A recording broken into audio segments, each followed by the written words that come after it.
What's good, what's good, what's good, family?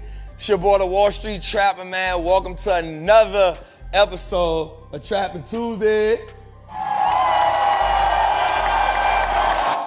Man, y'all know our goal each and every week is to take you on a journey to help you build wealth, to help you increase your confidence, to believe in the market, to help you put your blueprint together, not just for yourself, for the people that's coming behind you, but most importantly, to give you the keys to your freedom.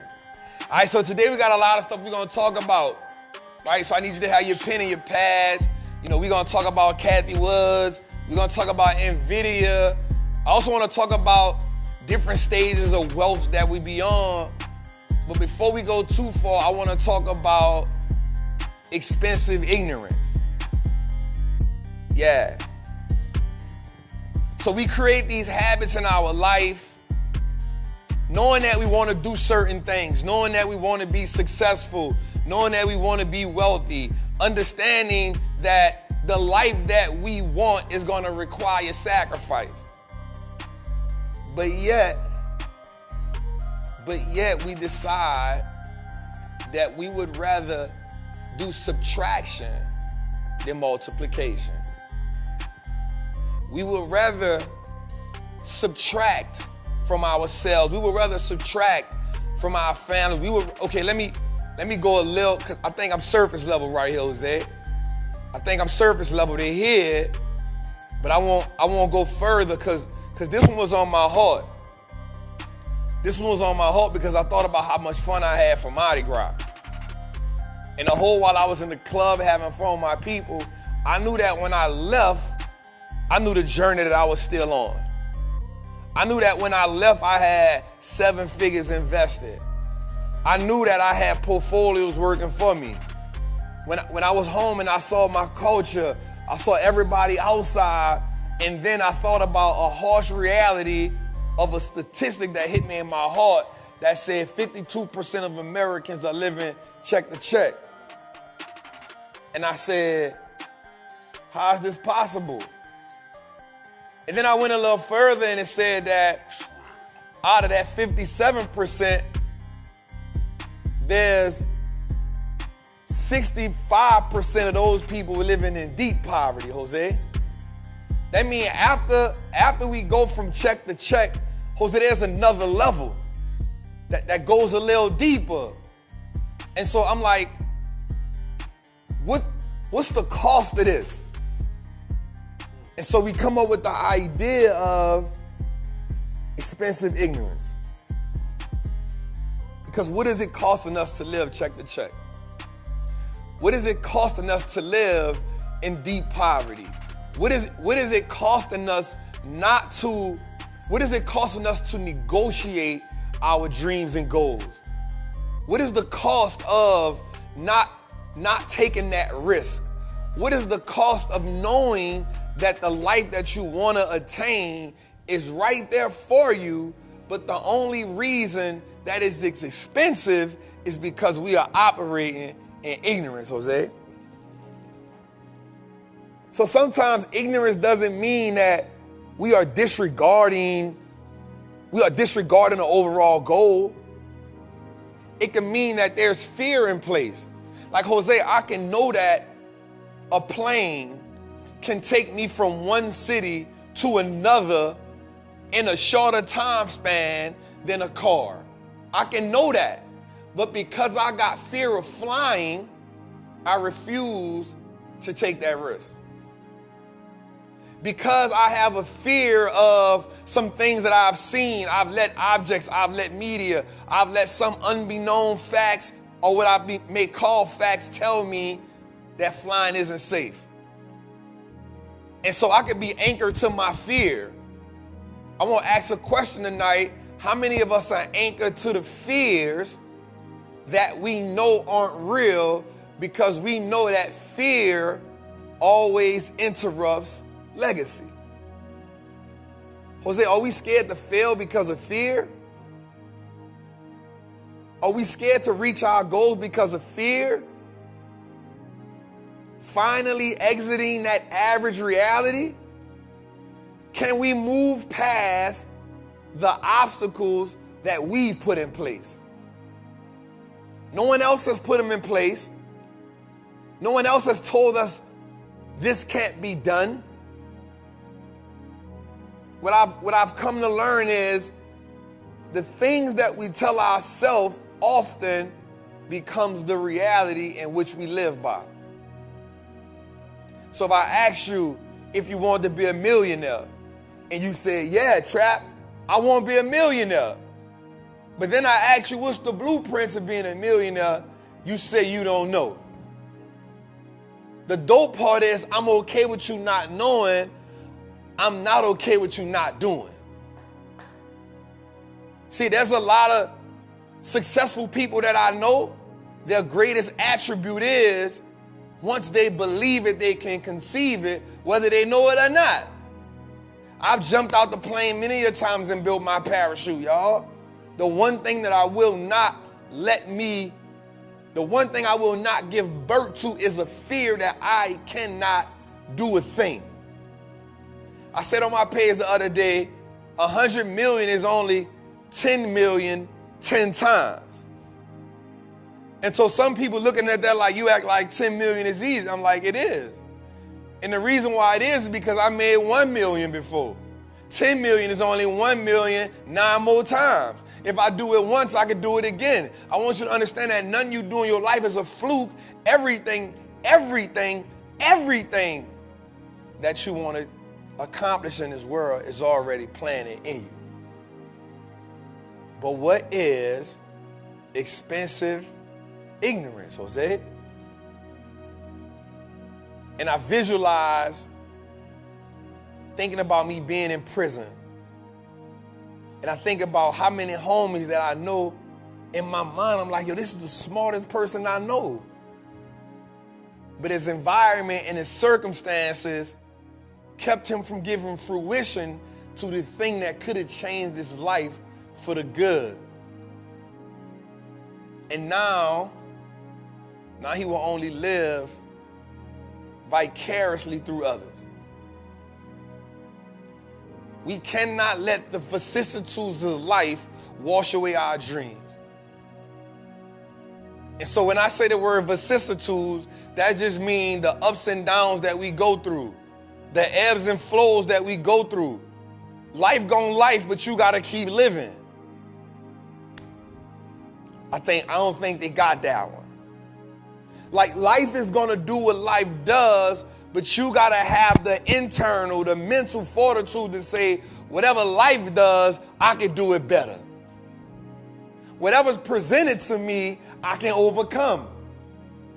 I want us to realize that successful people keep investing because they know investing equals security. Poor mentally people don't invest because the art of not knowing gives them anxiety.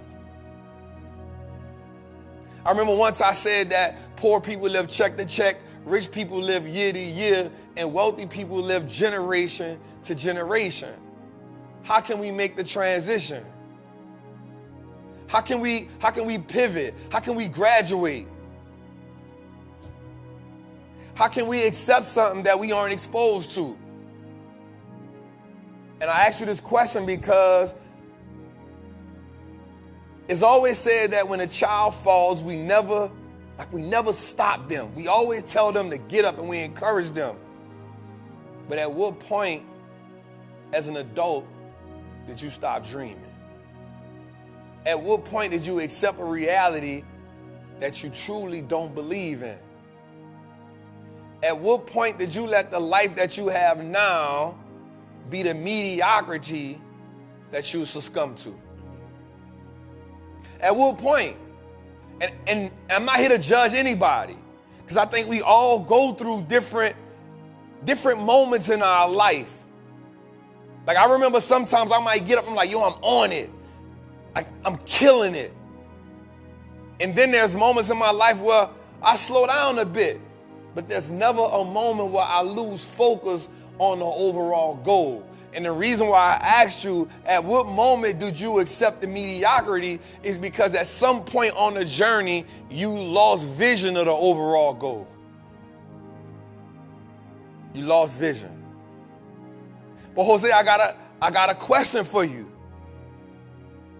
What happens when you lose vision only to gain more sight? What happens when you lose the vision? Like I'm thinking about Paul. I'm thinking about Paul in this moment, and he had the vision. I'm going to crucify this group of people, but he had to lose his sight to give birth to a new mission. So what happens when you are blinded so that you can give birth to a new mission? So I'm asking you, what is like expensive ignorance? Like, what is it costing you to live the way you are living, knowing that there's something greater for you? What is it costing your family? What did it cost your husband? What is it costing your wife? What is it costing your kids? What is it costing your nieces and nephews? What is it costing you to keep settling for the reality that is beneath you? Now here's the thing that is truly, it's perplexing to me sometimes. We can set low goals and hit those low goals and actually think we're doing something. But what happens when we set big goals and then they scare you and then you accomplish a part of it? So I'm like, yo, I'm going to get $100 million. That's the goal. But if I go make $5 million, I didn't miss the goal. I just got 95 million more to go. But what happens when the goal is so low and you hit that goal and you give yourself false momentum? Jose, I remember when my homies we used to go do some stuff in the streets, and one of my homies used to always have to get high before he did it. And one day I said, bro, you can't come do nothing with me high because you're going to mess around and kill me. And he said something. He said, without this, I can't do it. And I said, well, you don't need to come with me. You don't need false hope to get you where you got to go at. You don't need false hope to be wealthy. You don't need false hope to be successful. You don't need false hope to build $1 billion business, $1 million business, a 6-figure business. All you need is consistency, discipline, patience, and the ability to pivot along the journey. This ain't easy. I remember sitting in this building right here with nobody in here with me in the dark, and I said, yo, we are going to produce a dope-ass show out of here. This was when they had holes in the wall. The painting was bad. The carpet was bad. No electricity. But the vision was the fuel that kept me going.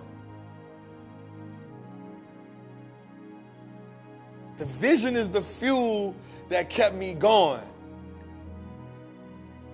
But what happens when the ignorance becomes so expensive, it anchors you to a lie that you have gave birth to and made it a truth? What happens when you anchor yourself to a lie that you have fertilized, that you have planted a seed in to become true. Let me say that in another way. What happens when you tell yourself the reason why something ain't work, and then you tell everybody the reason why it didn't work, and now you start to believe that's the reason why it didn't work? Right? Like, you telling everybody about the big dream, you telling everybody about the big goal, and then the minute you get punched in the face, you tell everybody else something different, and you keep telling that story until at some point you believe that story, and now you've given birth to a falsehood that you have made a truth. I wish I could say that in a way that truly made you move. Because when you see me, I truly want you to understand that I come from the lowest of the low. I come from the bottom of the bottom. It truly don't get too much lower than where I come from. But here I am, standing in front of you, showing you that everything in this world is possible. My favorite part about God creating the world was the part where he stepped back. And I love when E.T. say this, when he stepped back and he say, that's good. I'm the that's good. You the that's good. Like, yep, the trees, the birds, yep, but to stand back and say that's good, that's like the chef kiss. That's like the cherry on the cake. That's like the, ooh. That's the feeling you get when you wash your car and you look at it, you like, damn, that's good. You the that's good. You the that's good. But the problem is the ignorance in which you operate in it is costing you everything. What is the price that's being paid? Matter of fact, let me go a little further, Jose. Last couple weeks, we talked about the dividends of sacrifice. We talked about the dividends of sacrifice, and that one still rained on me because it was deep. But now we talking about expensive ignorance. So watch this, Jose. Let me go further. What is the dividends that are being paid because of your ignorance? What is the dividends that are being paid because of your ignorance? And then we're going to go a little further in that. Who are you passing that down to? Who is inheriting that ignorance? Who is inheriting those bad financial habits? Who is inheriting those bad money mantras? Who is inheriting those bad money scripts? Who is inheriting your laziness? Who is watching you stress behind bills? Who is watching you overextend credit cards? Who is watching you missing payments? Who is watching you celebrate Christmas when you ain't got the money? Who is watching you work 2, 3, 4 jobs? Who is watching you start something and quit, start something and quit, start something and quit, start something and quit? Who is watching you go through the motions over and over and over again? Who is watching you date all these different people? Who is watching you give up on yourself? Who is watching you go against your word? Who is watching you? What is the dividends that are being paid from your ignorance? Episode 83, Trappin Tuesdays. It's your boy, the Wallstreet Trapper. Tootie, let's get to him, man. Yup, that's how we feeling tonight. That's how we feeling tonight. That's how we feeling tonight. That's how we feeling tonight. Listen, Tootie, Jose, how you feel? Man, it's Tuesday. It is definitely Tuesday. We got a guest. One of my favorite people in the whole wide world. Y'all may know her as this little lady that just produces huge events, right? Ashley is in the building. Man, listen, Ashley spoke life into me the first time I met her, and she has been stuck with me ever since. Let me say that, man. You need people that's going, let me tell y'all something too. You need people in your life that's going to speak life into you, and it doesn't benefit them. Let me say that again. You need people in your life that's going to speak life into you, and they speaking life into you not because it benefits them, but because they know you walking in your purpose makes everybody else better. I like that. That's what Ashley is, yo. She is a human, what you call them little things, bro? Like you water the flowers with them, and you pour it and the spout. She is a human, she is a human spout spirit. I like that, Jose. I like that. She will pour into you every time she see you, and I just want to give her that. Thank you for always being that to me. Every day one, I remember that look. She was just like, boy, you special. Don't never let nobody take that away from you. Walk in that. Stay in that. And every time she saw me, she reminded me of that. So I definitely, if y'all, I'm a tagger. She like to be behind the scene. Every now and then, first of all, she an Atlanta girl. Let me just put that out there, you hear me? So don't play with her. She bout her business, you hear me? But I just love her to death, man. She's the only person that can get away with calling me my trap. She be like, my trap. And I don't think you tell her no. Huh? And I don't think you tell her no. I've never told her no. Ever in my life have I told her no. So shout out to Ash, man. Yep, she's the brain. I don't want to take away from them, but she's the brain behind making a lot of stuff go for Rick Ross, a lot of stuff go for him 500, a lot of stuff for InvestFest. She's the brain that puts a lot of those things together.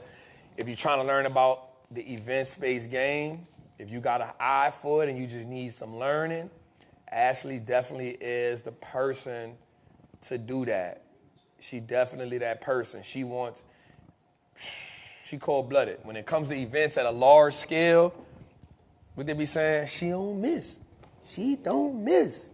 She ain't gonna miss. And I'm gonna tell you something before I go on. I won't make her, like, nigga, stop talking about me. She will not let you boss her around. She done told me go sit my ass down a couple times. Chap, go sit down. So when you see her, don't let the little frame fool you. You feel me? She heavy. Might look light, but we heavy though. She heavy. She gonna stand her ground.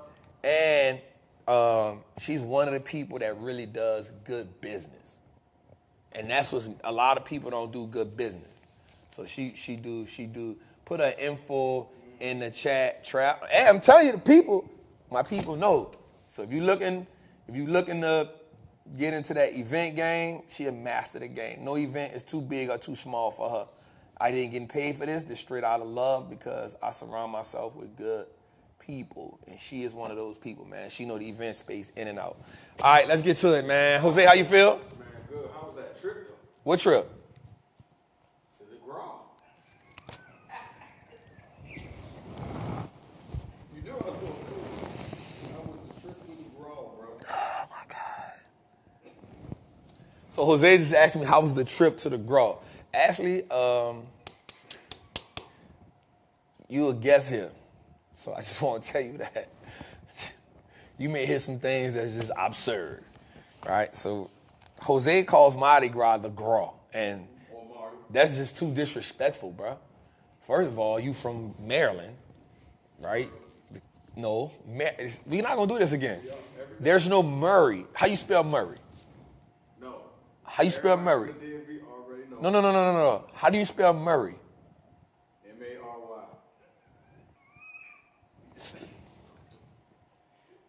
Tell us about the Bible. Tell us about Louisiana. Spell Mary. M-A-R-Y. Mary, right? Right? Mary is right. That's all I'm going to say. Every time you speak, you make PG County look bad. I just want you to know that, you hear me? All right, so Mardi Gras was amazing, right? You know what we should have did? Damn, what B at? We should have had a clip in there. B, we need a clip. B, you should have made a clip. You slipping on your pimping, dog. With a tootie track. With a tootie track. Let's see if we can get one of those for the show over. Let me see how good they is back there. Mardi Gras was amazing, Jose, man. I got a chance to, my city, bro, is such a phenomenal city, bro. You cannot find that culture nowhere else on the planet. Ash, I owe you a trip. I owe Ash a trip because she been saying, bro, I need to go to New Orleans for Mardi Gras. I need to go catch a second line or something. So I love my city. And Jose, I love it in such a way, though, but I'm going to tell you something. I always got to bring myself back to reality to be like, nope, we're just visiting. Mm-hmm. It's like every time I go for a long time, I'll be like, yeah, I'm about to move back home. Mm-hmm. Every time. It never fails. I'll be like, yeah, I'm going to move home. I'm going to get a condo. Oh, you trying to stay? Stay. Because you know why? I'm going to tell you something. This is real talk, bro. and this ain't nothing against Atlanta, but I feel home only when I'm home. When I'm in the A, I feel like I go through the motions. And it's not like Atlanta's an amazing city. It saved my life. It saved my life, but I feel like Atlanta, I do business here. I don't never like relax. Like I'll get in my crib and I'll chill, right? But I never get into the things that's going on here because I be wanting to chill. When I go home, I be letting loose. You know what I'm saying? I'm everywhere. I'm outside. But I think when I'm in Atlanta, I just be in chill mode. I be in chill. But I'm going to say this. I never forget this, Jose. The day I moved to Atlanta, bro, I never forget it, bro. I remember I got to the sign, and it said, like, Atlanta. I was like, oh, I made it. Bro, and I remember I pulled the U-Haul truck over, bro, and I started crying. Like booger tears. Because I know how hard it is to make it out of New Orleans. You feel me? Like I pulled my car over and I started crying because I know how hard it is to make it out of New Orleans, bro. It ain't one of them cities you just up and leave from. It's a city that the culture is the glue that holds the city together. The culture is the glue that holds that city together. It's not because we got a lot of opportunity. It's not because politicians care. It's not because there's a lot of things to do. The culture is what holds that city together, bro. It's a resilient set of people, bro. You know what I'm saying? And I love it. I love it. I love it. I love it. I love it. Huh? I heard the food. B told me the food was going crazy. Well, you know, I'm used to that food. I grew up on that food. I was probably eating po' boys before I had teeth in my mouth. You know what I'm saying? Crawfish etouffee and gumbo and D&D smoked sausage in the red and white container. You know what I'm saying? I probably been listening to Frankie Beverly and Mays since I was a son. You know what I'm saying? Oh, I think I've been listening to that for my whole life. I probably knew that before I knew nursery rhymes, bro. You know what I'm saying? I've been listening to that my whole life. So, you know, it's always a good time. I'm glad B came because he got to experience New Orleans. You know what I'm saying? Not like Bourbon Street, because people from New Orleans don't go on Bourbon Street, right? So he got to experience it. He got to go to the hood store with me. But B always like to go to that. Broad and Banks, get our gumbo, get our po' boys dressed. Mine was dressed when they got left. Two there, get your man. All right, man. So we got a good show ahead of us today. Episode 83. Jose, we 83. I mean, we 17 episodes away from 100, dog. I'm in a bind. We not in a bind. I don't know what happened. Just hit them all. So we 17 episodes. We want to tell our people thank you for rocking with us. 83 episodes. We keep growing. We keep evolving. Let's get the likes up. Jose, we got 2,200 people in the chat. That's good. We almost at 100,000. Let's go, man. All right, what we got, man? Let's get into it. So let's start off with our Ash. You gotta stand up for this, Ash. All right? You gotta pledge allegiance to this, baby. All right, let's get it. Yo. I am a certified Wall Street trapper. I am confident in my ability to make great investments. The stock market is a machine that prints money, and I'm more than capable of operating this machine. Not only will I free myself, but my family will eat for a lifetime based on the information I apply today. I'm a money maker and a wealth builder. Today, I break all chains that anchor me from that poverty mindset. My ancestors will smile now because I've turned our last name into an asset. My family's purchasing power will increase indefinitely. Today, I make the declaration that no longer will I be a slave to money. No longer will the generations behind me inherit lack. No longer will I submit to selling my time for money. I am a first-generation millionaire. I am an architect of my family's legacy. I am a certified Wall Street trapper, and Wall Street looks like us now. Let's go, baby.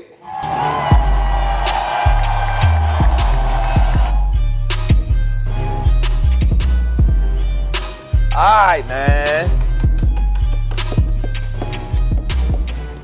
me say something right quick, bro, before I can get into this. So I want to say this first and foremost, Jose. A lot of people keep asking me, what am I going to do about Nvidia having earnings tomorrow? Like, Trap, what we doing? What we doing? What we doing? Bro, I'm not doing nothing. Not doing nothing. Right? Let me say this, yo. Like, we got to get out of this gambling mindset. Like, we're not gambling over here. When I make a move, it's a strategic move that I've studied, that I've researched. We not gambling, y'all. Right? And so we got to stop thinking that, and I said this when I was talking to Sean the other day. I said, bro, I've never missed money with my name on it. Right? You're not going to miss no money that got your name on it.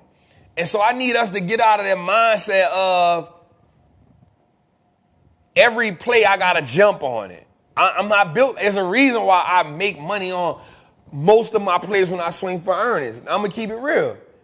I'm not making that play. Somebody say, here we go. Yep, here we go. I'm not doing it. Right? One, I feel like this play has ran up so much. Right? It's ran up so much over the last couple of weeks. I feel like the market is now moving the goalposts back on them.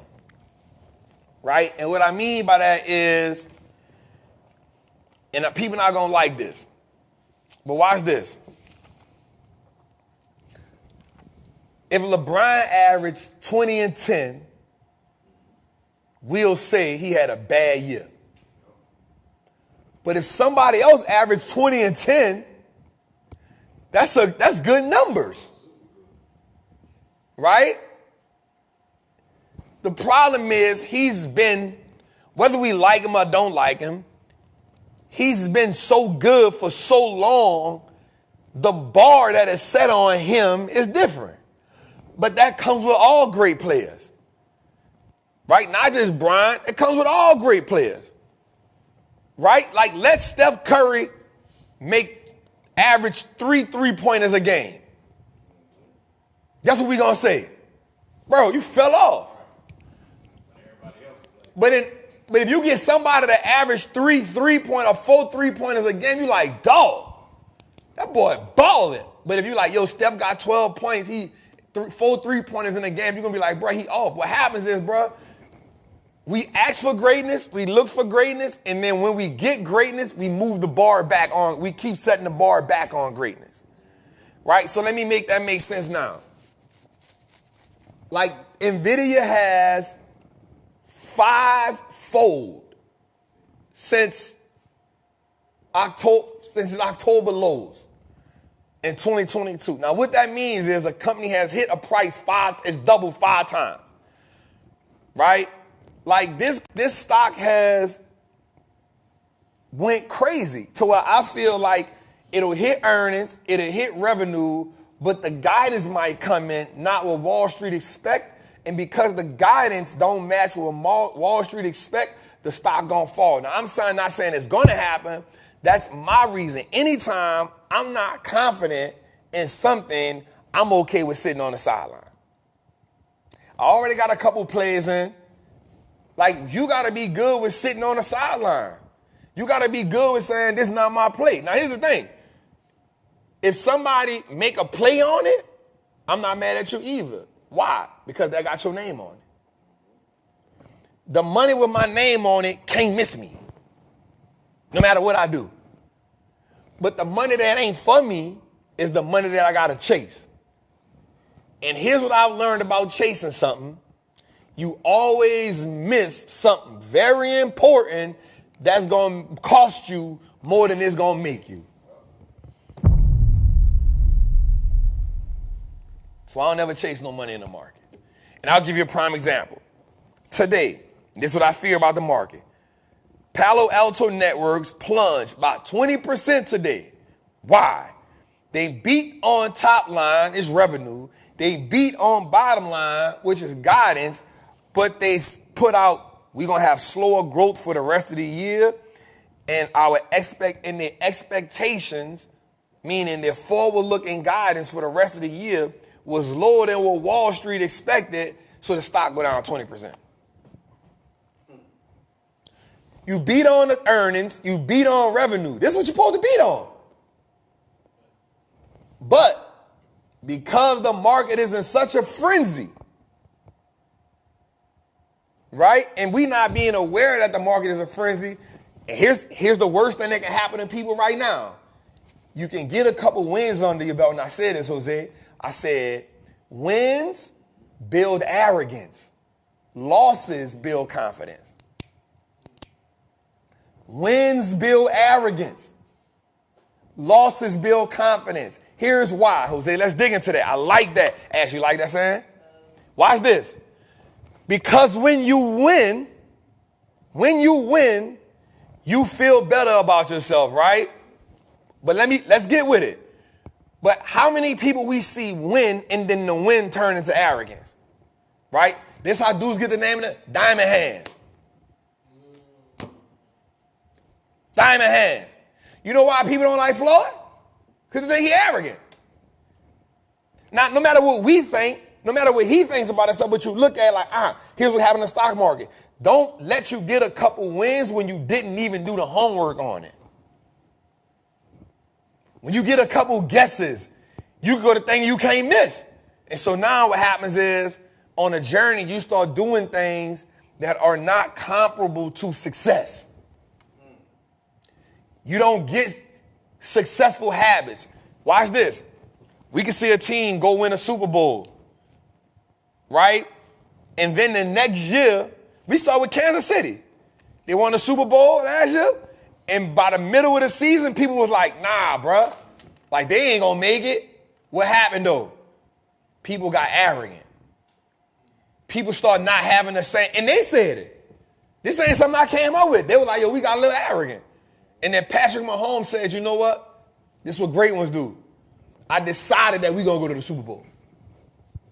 He made a text to his wife. He said, I decided we're going to go to the Super Bowl. So he probably went in the locker room and checked everybody. Bruh, y'all tripping. We tripping. But this is why I said losing builds confidence. Because in those losses, you can see what it is you got to make the adjustments on.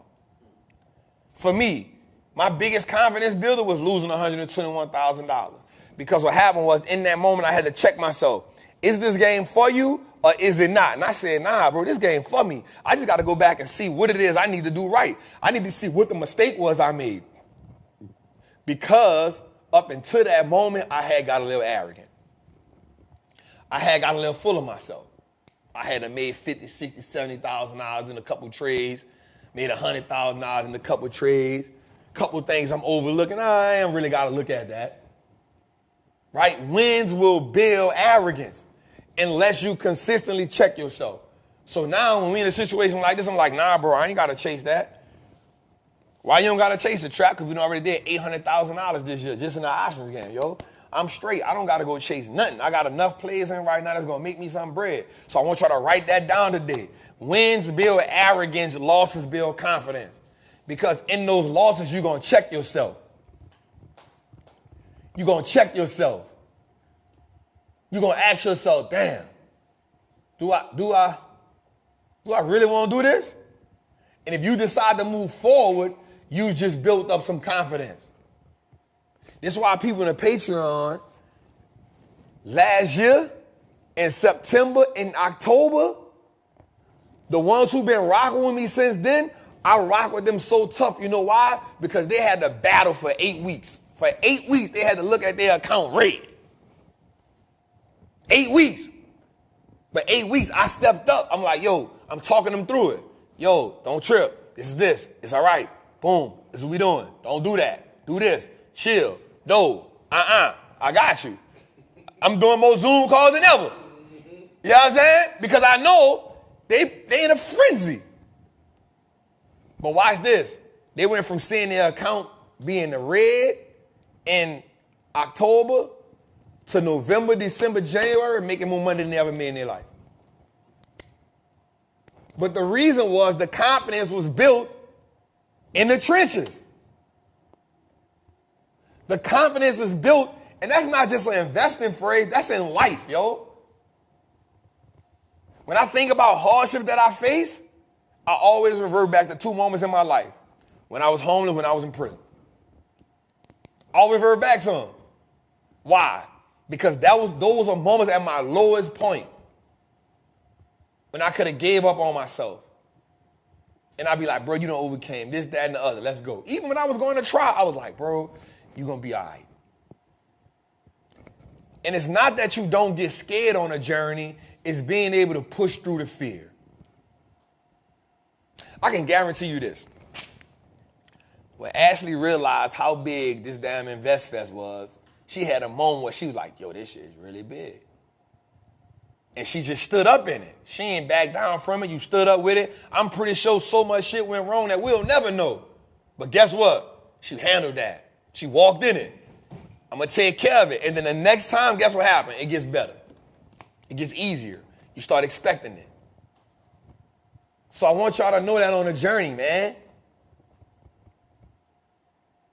Winning builds arrogance. Losses is going to build your confidence. Jose, how you feel about that? You love that? That might have on a shirt. Everything don't belong on a shirt, bro.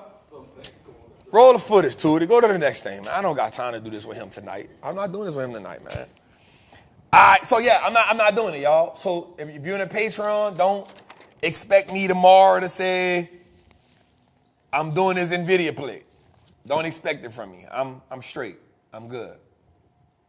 Jose, I've been watching, before we get into the show tonight, I've been watching, what it is called? The Walking Dead. Ashley, you ever saw that? I don't know what, I got on it because I feel like something about to happen. In real life, I feel like something about to happen, cuz. They better be scared.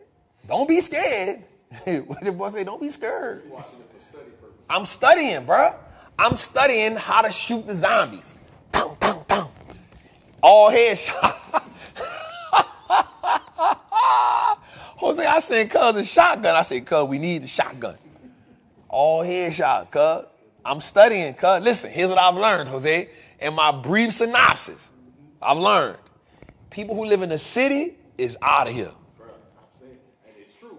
Stop saying it. Nah, it's a fact. People who live in the city, you done. And I watched this on 2 shows back to back. I watched it on The Walking Dead, and I watched this other show called Leave the World Behind.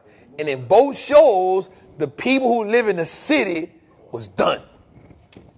Next, what I've learned, you need artillery. You need artillery. Next, what I've learned, you need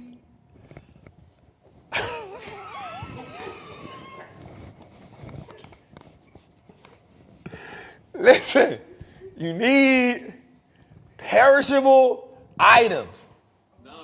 Non-perishable items. Yeah, you need canned goods, tuna fish, water, right? You need that. Another thing I've learned, you need a dirt bike or a four-wheeler, ATV. Cars ain't gonna work. The car's not gonna work. Because in both of the things, here's what I've learned. Everybody be trying to run the same way. And I remember that from the hurricane, cuz. I remember when I got on the bridge to go by cuz and them, bumper to bumper. I was like, damn, I feel like I could walk faster than this. So you need an ATV or a dirt bike. You need that. Because when the zombie's chasing you, you gotta go, cuz. You gotta go. I apologize, y'all. This don't got nothing to do with financial literacy. This got everything to do with you need to survive. Now, I'm going to tell you something, Jose. I listen to one thing, and we're going to get to what we got to get to. Two, I'm coming. I won't say this, bro. Now, mind you, it's 2024. It's my first time watching this. The old man named Herschel, he said something. And this was in 2012. He said this, Jose. He said, the dude named Rick told him, it's not going to be all right. And Herschel said, it's going to be all right. He said, the world, as human beings, we have been fighting for our survival since the minute we got here. He said, the world will go through a pandemic. It's 2012, this man said this. This is how I know something ain't right, because this is a script. He said, the world going to go through a pandemic. A lot of people going to die. Mother Nature going to adjust itself, and then we're going to be back to normal all over again. Now, here's what I want us to know. That was in 2012. I'm watching this in 2024. I'm pretty sure when people saw that in 2012, they didn't understand what this pandemic was going to be. But here's what I know. In 2020, we wound up going through a pandemic. And believe it or not, we looked at people being zombies.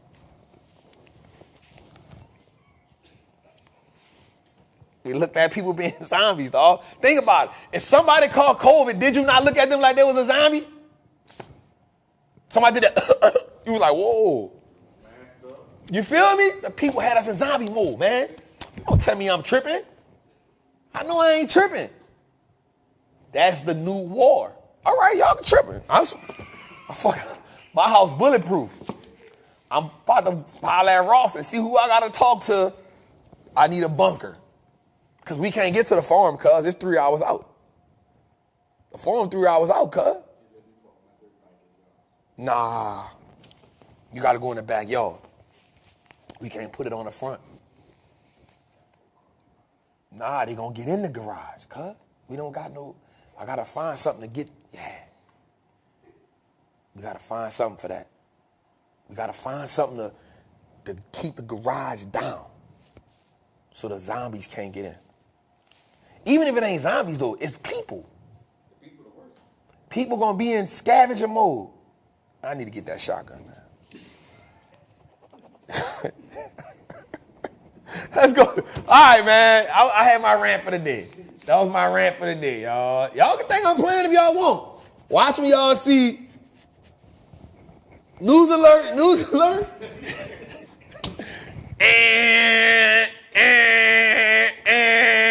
Y'all gonna be like, Trav said it on episode. Then I'm tell you, that shit gonna scare the crap out you when you start hearing that. And this is not a test. This is not a test. This is a real life. I'm telling you. Ash, get out the city. Ash could come. Ash could come. I'm on the outskirts, baby. I'm telling y'all. All right. Tootie. All right, so today we had all three indices down. Right? We had the Dow Jones down, we had the NASDAQ down, and we had the S&P down. What that is? My phone? Oh, all right. Yep. Good job. You send it to me again? Yeah. Let me see. Send it to me. I might have missed it. I was tripping. I saw it. I texted you too. There you go. Good job. All right. So we had all three indices. Indices are down. Let's get to something I need y'all to see today. All right. So I want y'all to see something. Here's something that I realized. I saw that a lot of big investors have been selling shares. So one of the reasons why I always tell us this, once we get to 100%, we sell it. You know why? Because let's play with the house money, right? We want to partake in the run that the market is having, but we don't want to give the market back what we've made. So we make 100%, and I'm going to be real, I feel like I spoiled the Patreon group at this point because all they want now is 100%. That's all they want. Like the last 10 plays we done put in there, they've been going crazy. So, all right. Discovery Financial Services, they think about getting bought out today. That's an S&P winner. Conagra Brands, they was up 1% today. Bath and Body Works. Ask me you go to Bath and Body Works? Them goddamn candles been selling. They up today. United Airlines.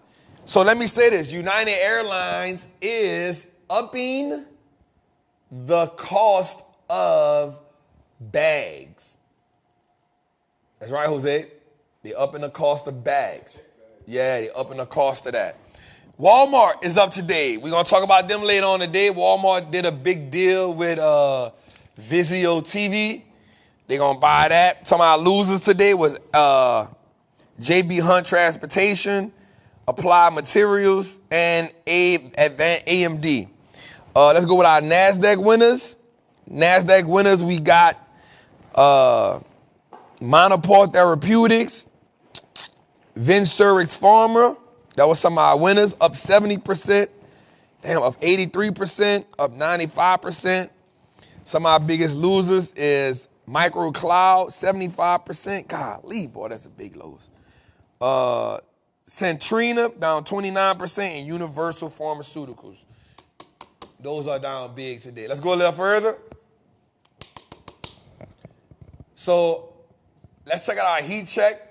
Y'all see we had put call ratio 0.97, almost 1%.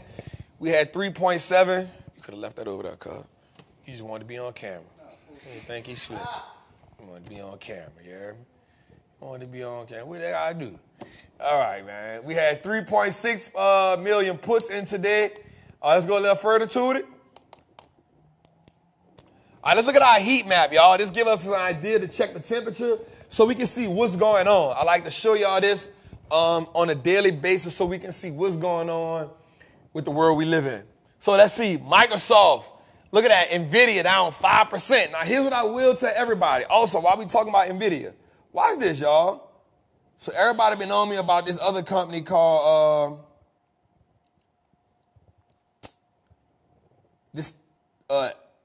SMCI. Everybody been on me about that. Trap.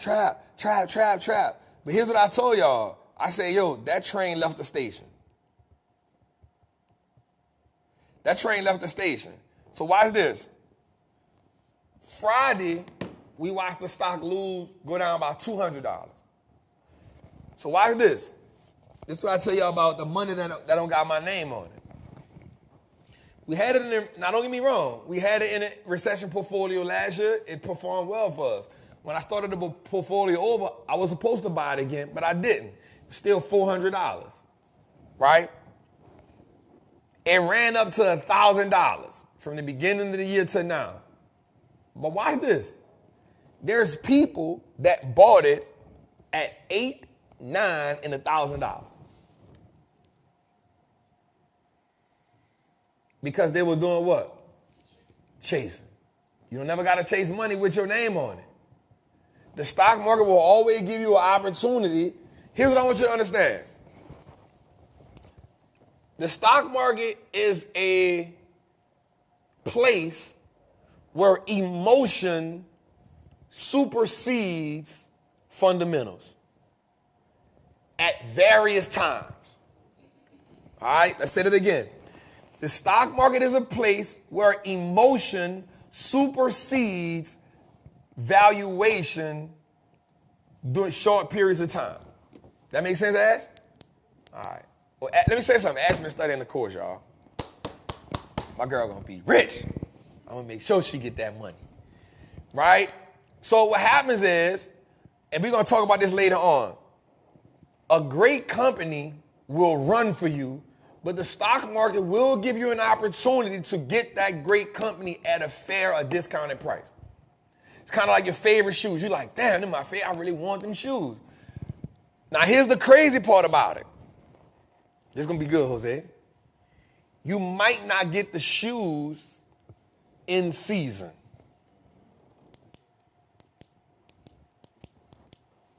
You might not get the shoes in season.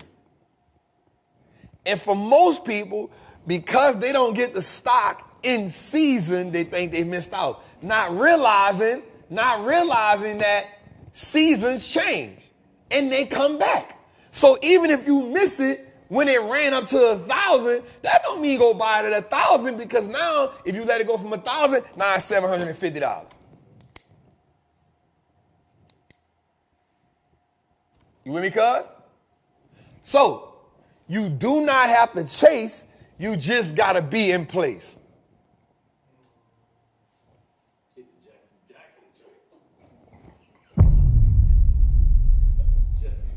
That go with this one, look. That boy That boy is good. Mm-hmm. You feel me? You ain't got to chase. You just got to be in place. Jose? Say, one of my trappers hit me with a dope saying, bro. It wasn't dope. It was funny because he reminded me of you. So everybody got to come up with something with the Apple stock a day, keep the poverty away. You know that's my saying. And so you come up with a Netflix stock a week, keep you off the street.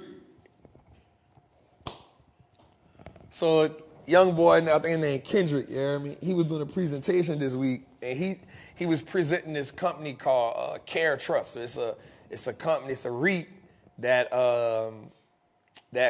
has senior citizen homes. So his saying was, he went got on a whiteboard in his presentation, and he said, a Care Trust stock a week, make sure you have somewhere to sleep.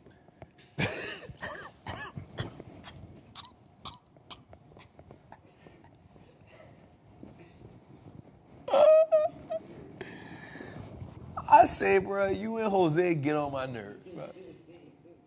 So he was like, a Care Trust stock a week, make sure you have somewhere to sleep. And it just was funny because he had a great presentation. I actually put it in the Patreon today. I gave him a gift today. I gave him my Live from the Kitchen replay with my trappers. I put it in there. And Kendrick, he did a really good presentation. And he said, and it's a senior citizens home. So they do, elder homes, and really good company. And he was like, when you get older and you don't got nowhere to go and your kids, he was like, and your kids put you in, the old folks home or whatever. He was like, let me help you out. A Care Trust stock a week, make sure you got somewhere to sleep. And he wrote it on a whiteboard, cuz. I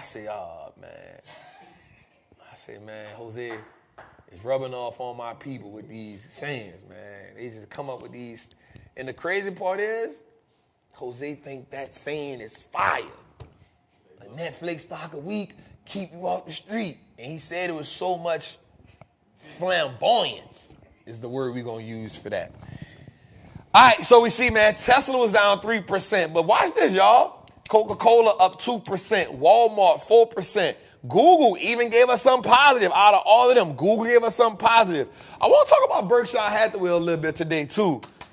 We're going to talk about that. McDonald's. All right, let's go a little further, Tootie. All right, as we look at our fear and greed index, we already know the market still is a little greedy at 68. We at 68. Not bad. Not bad. Right? 50 is neutral.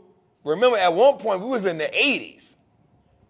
We was being real, real greedy. So, let's just be mindful. Let's go a little further, Tootie. All right, so here's what I want to do today. I realize now that in Trappin Tuesday, Jose, we got people from all different areas. All different. Let me shout out everybody. I realize that we have so many new people coming in, Jose, each and every week, and we want to thank them for that. We thank them for putting up with our shenanigans every week. We have a little laughter. We get serious. Sometimes I go in preacher mode, right? Sometimes I'm in deep, deep education mode. Sometimes I'm in masterclass mode, right? So I thank y'all for that. Allowing me and my team to just be who we are. Let's get the lights up right quick, right? So what I did realize, Jose, was I was taking a seat today and I was like, we got so many travelers from so many different learning styles. And so what I want to do right now before we go any further is if you're an older trapper, you're a more seasoned trapper, don't trip on this part right here because we got to help our people that's coming on board. We want to let them sit at the table with us and break bread with us. Right? So if you're new to coming to the show, this part is specifically for you. So when we talk about the S&P 500, the S&P 500 is actually 508 of the biggest stocks in the game, right? Or companies, right? That are public. So when they're public, it means that we can buy shares in those companies, right? Now, the S&P 500 is broken down into 11 different sectors, right? It's broken down into 11 different sectors. So every stock that you're going to buy off the S&P 500 is going to be in these sectors. Now, let's go a little further because you have 4 what's called indexes or indices when you say it multiple, right? So you have the NASDAQ, which is 100, predominantly your tech stocks. And then you have your Dow, which represents 30 of your more industrial stocks. And then you have your S&P 500, which represents the 500 biggest. And then you have the Russell, right? The Russell is really the Russell 3000, but the Russell 2000 represents your small cap stocks, right? These are the smaller companies, right? So today I want to talk about these 11 sectors, right? Jose, you mind? You think they're gonna you don't mind if we talk about these 11 sectors right quick? Right? Yeah. And so I want to break this down to you. So let me know if y'all don't mind if y'all in the chat right quick. Let me know if y'all don't mind it right quick. If you're in the chat and you need this right here just to get a little more clarity, like say, Trap, I need the clarity, Trap. I need the clarity. Sean, do me a favor. Give me that juice out there. Be like, Trav, I need the clarity. I need the clarity. See, we live in full effect, so I be getting juices. We do it all. You feel me? We got to get our backstage camera up, Jose, so we can get our behind-the-scenes stuff up, get our GoPro up so they can see that in black and white. You know what I'm saying? So we can, when we doing stuff like that.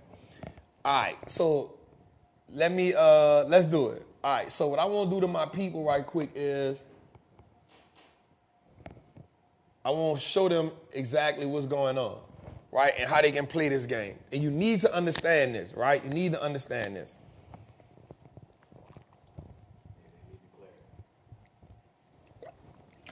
Because they be lost. And I think one of the biggest, I'm going to say this too, Jose. I think one of the biggest misconceptions that I've done is I always just assume that people where I'm at. You know what I'm saying? And I'm like, yo, you've been listening to Trappin' Tuesdays so many weeks, not realizing that, bro, we getting a new influx of people every week. And even some of the people who hear, they catching on. They're like, nah, I need that. So I think every week we're going to go back a little bit just to help our people out, Jose. Right? We want, in order for us to be the best show out, when it comes to this, we got to serve our people at a high level. God damn, this trap juice good. Jose, I saw a man on Instagram, 75 years old, bro.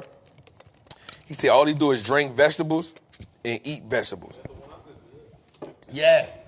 Bro, dude's 75 years old, doing pull-ups, push-ups. That boy said, what doctor? I said, ooh. I saw that. I was like, You was like, what?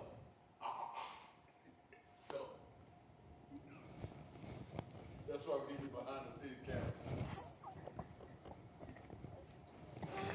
But it put me in motion, though. I enjoyed seeing that. He was doing his push-ups, his pull-ups. I'm like, damn, I definitely want to be that when I'm 75. And I didn't even think he was 75 until he said it.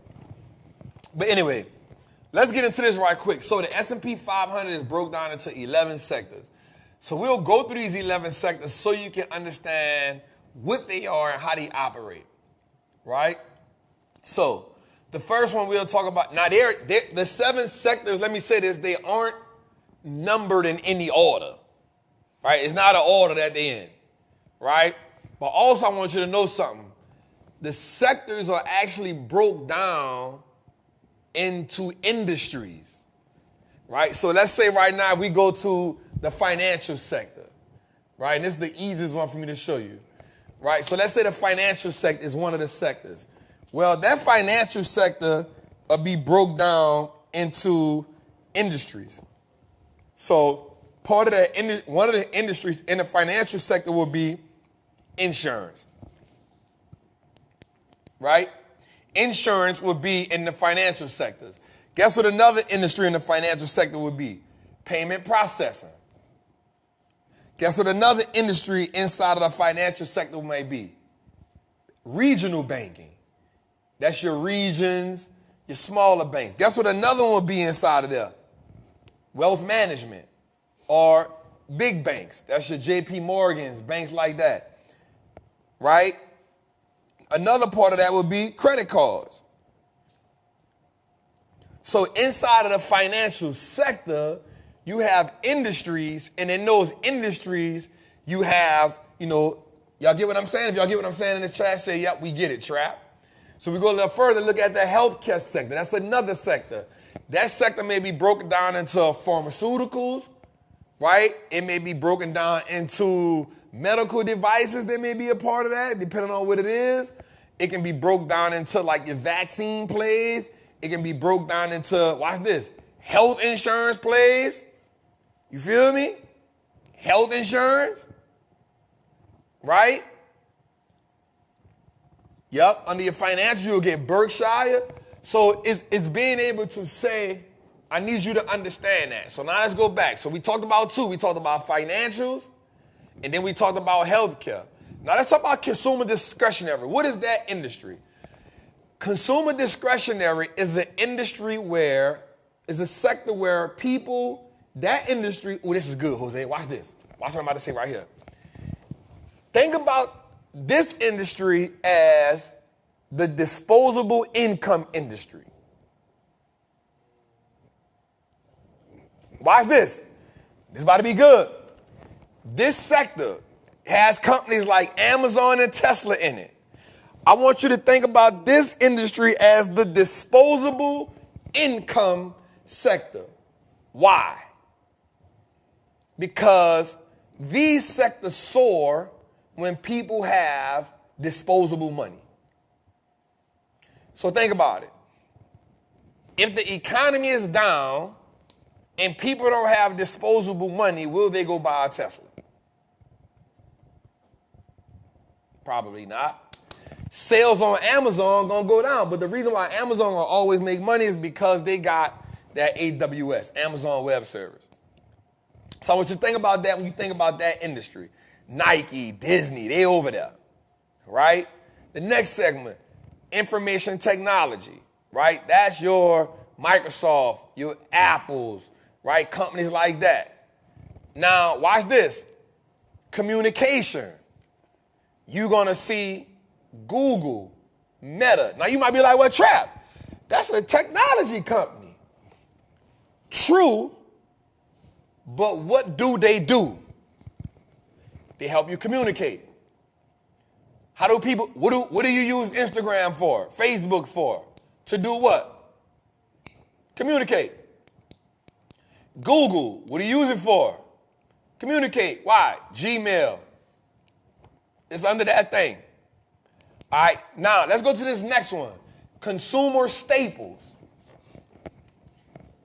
Consumer staples.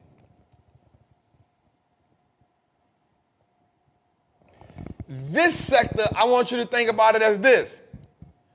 This is the sector that we got to spend money on regardless. I want you to think of this sector like that. We gonna spend money on this sector whether the economy up or down. Right? I want you to think about this sector like that. I want you to think about your Walmarts, your Costco's.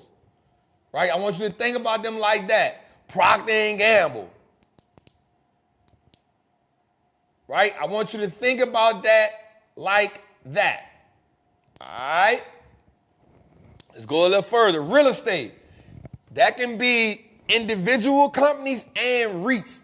It doesn't always have to be a REIT to be in here. If you want to look at more, look at the ticker symbol VNQ. VNQ. I think that's it. For the real estate ETF. VNQ. Next one is your utilities. So you'll see companies like A.L. Smith. You'll see companies like Southern Company, right? Utilities. Now, these typically don't perform well. These companies pay a good dividend, but they probably got bad balance sheets because they're capital intensive. I hope y'all listen to me on this right here. I'm giving y'all a breakdown on all 11 sectors. right? Next, we talked about hair care. Next one, we talk about energy, right? We talking about your Exxon Mobils. We talking about your Chevrons, your BPs, right? These companies right here gonna be on the energy sector, right? Materials. Now this sector here is kind of different. It can do a lot of things. So we can have like copper, gold, but we also gonna have companies like Ecolab, the company you wash your hands with. Y'all ever saw that? You wash your hands with them, Jose. You go to the thing. Jose, you never did it? Wash your hands, man. Oh, all right. But also they have like the laundry mat things, the laundry detergent, but for industrial. That's what that company is too. Right, so we talking about materials. We talking about like fossil fuels, nickel, copper, mining companies. They'll be right there. GLD, that's right, New Mine Energy. These companies gonna be right there. We talked about financials, and now the last but not least, we talking about industrials. We talking about Caterpillar. We talking about 3M. We talking about Fastenal. We talking about John Deere, right? We talking about industrial companies, right? These are the companies that will be on industrials. These are your 11 sectors of the S&P 500. These 11 sectors are also broken down into industry. Here's the cheat code. If you want to find a company that you like, now you know how to find its peers. So if you want to find Apple's competitors, it will be an information technology company. Apple's competitor won't be a company in consumer staples. It won't be a company in not its direct competitors. Right? Yep, Boeing will be in there. So if you're looking for a company, its competitors will be in the same sector as the company. I hope I helped y'all out with that, Jose. I hope I helped them out with that, man. We want to help them out good. We want to help the people out, man. Let's get your likes up. Let's get the likes up. Let's get the likes up. Let's go a little further, Tootie. This is what they've been looking to see here for this week. Let's go look at the recession portfolio. Let's see what we got going on. Bro, this haircut is so fly on that picture. God, that haircut is fresh. All right. Here we go. Y'all, let's look at it. I think today, Jose, the market has given me an opportunity to add to the recession portfolio. We got $163,000 in cash on the side. We lost $13,000 from it today, but we'll be all right. Let's go. So Costco is up. Costco. That's my bread and butter right there. FICO was down today. Eli Lilly was down today. Meta was down today. Nvidia was down today. VRTX was down today. Jose, I'm gonna add to the recession portfolio, dog. I can't tell you right now. I gotta wait I gotta put it in the thing. I gotta put it in the Patreon. I gotta put it in the Patreon. Huh? All right, watch this. If you tell me what company you think I'm adding to the recession portfolio. I'm gonna put it right here. I'm gonna put two companies right here.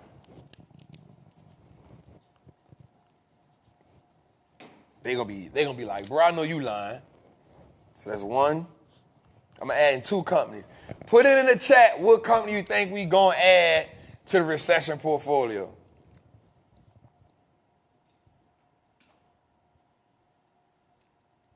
Boy, I ain't going back with Crocs. We fought with Crocs all year last year. Goddamn Crocs. We gonna go ASML, not bad. Ooh, Sean, come see this.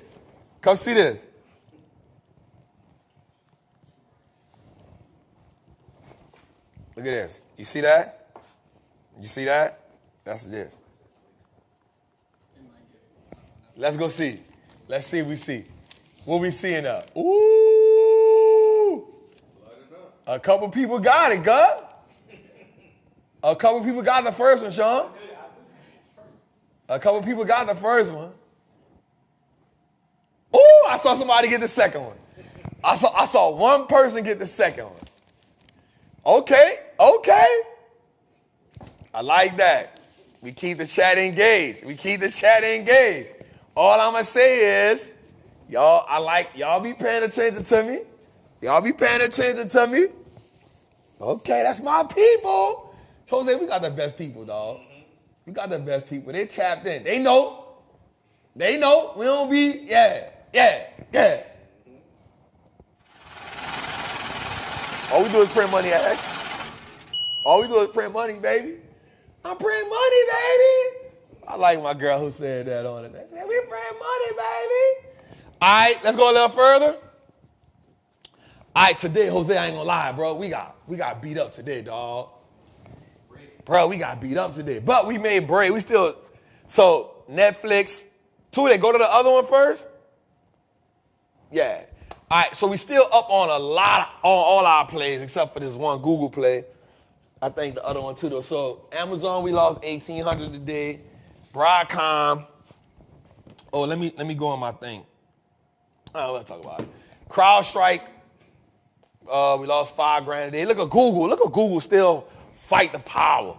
Bro, this when I tried this other strategy, bro, it ain't never just pan out for me, bro. I got close, but it ain't never go green for me, dog.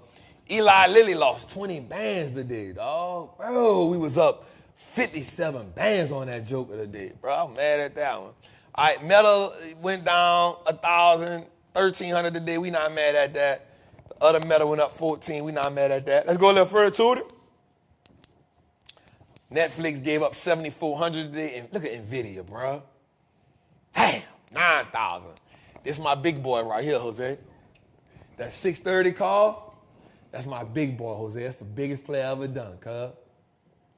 Biggest play I ever done. I dropped 180 in that thing.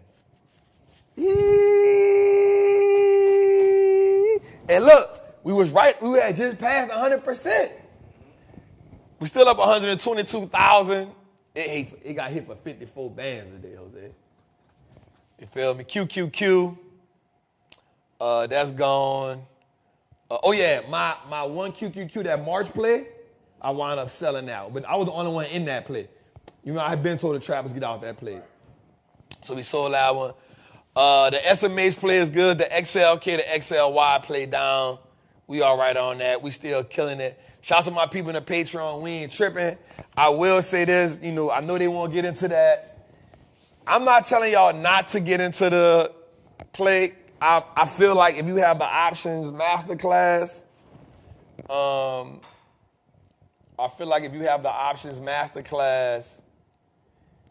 you know how to go fish. You don't always need me to fish for you. But I will say, come join the team, come join the community. One thing we gonna do is we gonna eat together as a squad. We gonna eat together as a team. Every day ain't gonna always, like for me, Jose, I saw the market. I'm like, you know what? It's overdue for something. You know what I'm saying? Now, here's what I do know. Nvidia was down 4% today, right? Since 1958, the market has never had a negative year on an election year. Since 1958. So if you want to know why I'm so bullish this year, it's because I know it's an election year. But I will say this, Jose. It does not mean the market gonna go straight up. We gotta have moments where we like, all right, we've been running since January the 3rd. The market, buyers get exhausted. Buyers exhaust. Let's write that down. Buyers exhaust. I need to write that down. And they're gonna have sellers exhaust. It has to happen, bro. So that's how we navigate that, man. So come join us in the Patreon. Let's get to it. Let's go a little further, Judah. All right. So in the process of me, you don't even see what that graphic is, boy. You feel me? That's that old Busta Rhymes, boy. All right, so here's what I want y'all to see. In a 10-year time frame, right? In a 10-year time frame, only look at the companies that have changed. So Apple's worth $500 billion in 2014.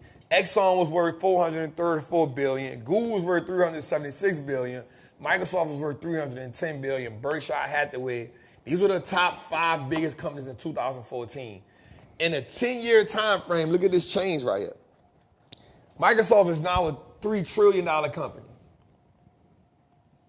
Applesauce, $3 trillion company, almost. Google, almost a $2 trillion company. Amazon, almost a $2 trillion company. Nvidia, almost a $2 trillion company. Here's what I want us to understand. Like, the market has to evolve. The products and services that we need will evolve. Right? Think about this. In 2014, Exxon was the second biggest company on the market. Berkshire Hathaway was the 5th biggest company on the market. But look at the market caps. $500 billion, $400 billion, $200 billion. So you saying as a $200 billion company right now, you still not even in the top 5. As a $500 billion company, you still not even in the top 5. As a $500 billion company, you a $500 billion company, you still not in the top 5. That shows you progress. That shows you growth. And I'm about to say this, yo. As a black man living in America, I'm going to say that betting against America ain't a winning formula. Betting against America has so far not been a winning formula. Here's why. Because businesses still have, and this is why I be telling people in the crypto market that I don't think they be seeing the game for what it is. Do I think crypto is an asset class that you need to be a part of? 100%. But do I think the stock market is going to go somewhere? I disagree with that. And the reason why I disagree with that is this.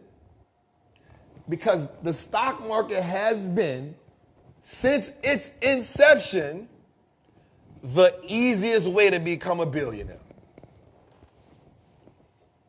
Since its inception, it's the easiest way to become a billionaire. Here's why. You create a company. Hear me. You create a company. You make the company go public.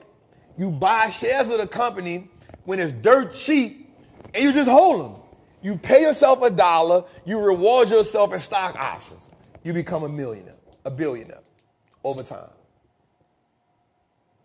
It's been a proven way to build wealth in America.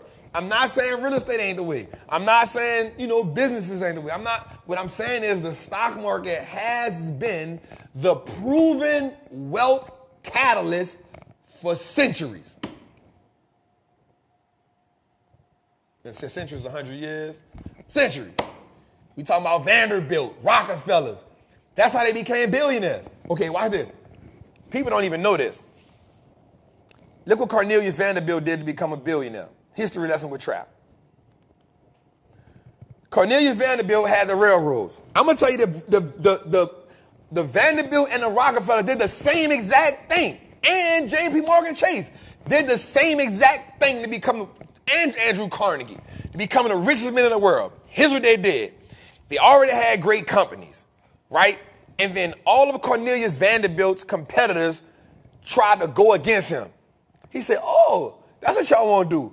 He put a roadblock on the bridge because he had the way to get in New York. He put a roadblock on the bridge. He stopped the trains from going through the bridge. The trains couldn't go through the bridge. The stock went down. He bought majority of all their stocks when it was down, bought ownership of their company. He became majority owner, lifted the goddamn bridge up because he had control of it. Once the train started running again, the stock went up. He became the richest man in the world. He bought his competitor. He bought majority of his competitor's stock. I'm just saying. Okay, watch this. Rockefeller did the same thing with Standard Oil. What he did, he had Standard Oil. All he did, he bought majority ownership of his competitors' stock. When the stocks went down, he kept buying, he kept buying, he kept buying, he kept buying. He bought so much of their stock where he became the majority owner of their stock, and he became the richest man in the world. Andrew Carnegie, he became the richest man in the world because he sold his company in steel. Steel was a part of the new revolution. He was buying his competitors' steel, and then he sold his company. When he sold his company, he went and bought more shares of the company after he sold it. Richest man in the world. J.P. Morgan, same thing. Created the bank.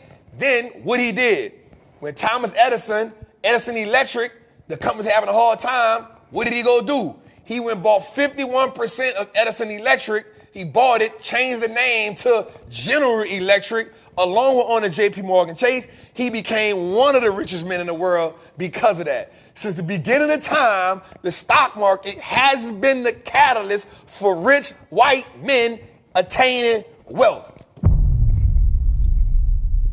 Don't mind me, Ash, I go through these rants sometimes. It's part of the game. So my question to you is,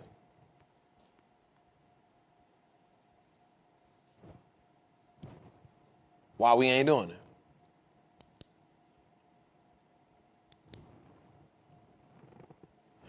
Why we ain't doing it? The name of the show is what? Expensive Ignorance.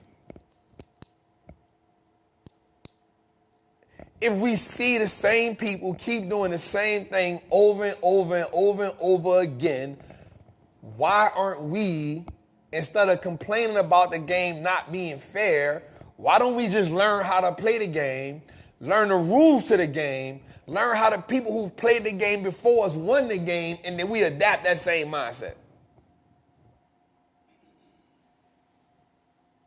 So here's why I feel like this game ain't gonna never change. And I don't have nothing against crypto, but here's what I'm saying. When people want to get rich in America, they take their company, they go public with it, they put it on the stock market, they put it at whatever valuation price, they buy shares of it, they pay themselves $1, and they pay themselves in stock compensation for 20 years.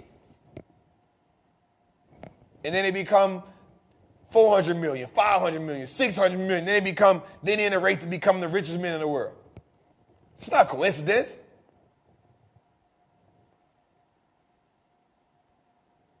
It's not a coincidence. Now, I don't got nothing against nobody, but I don't think nobody right now in America is the richest man in the world because he owned the most crypto.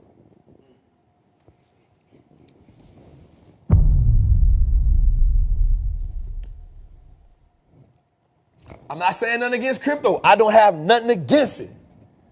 But I'm saying, in Rome, do what the Romans do. The blueprint is the blueprint. But here's what I do know. I know that some of the richest men in the world own crypto. I know some of the richest men in the world own real estate. Some of the richest men in the world, they have businesses that they own. This is the game.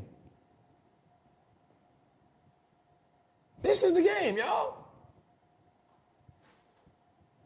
Yep, they paid themselves a $1 salary. Mark Zuckerberg paid himself $1 salary, but he compensated himself $200-something million in worth of stock compensation. That's what they do. They paid themselves $1.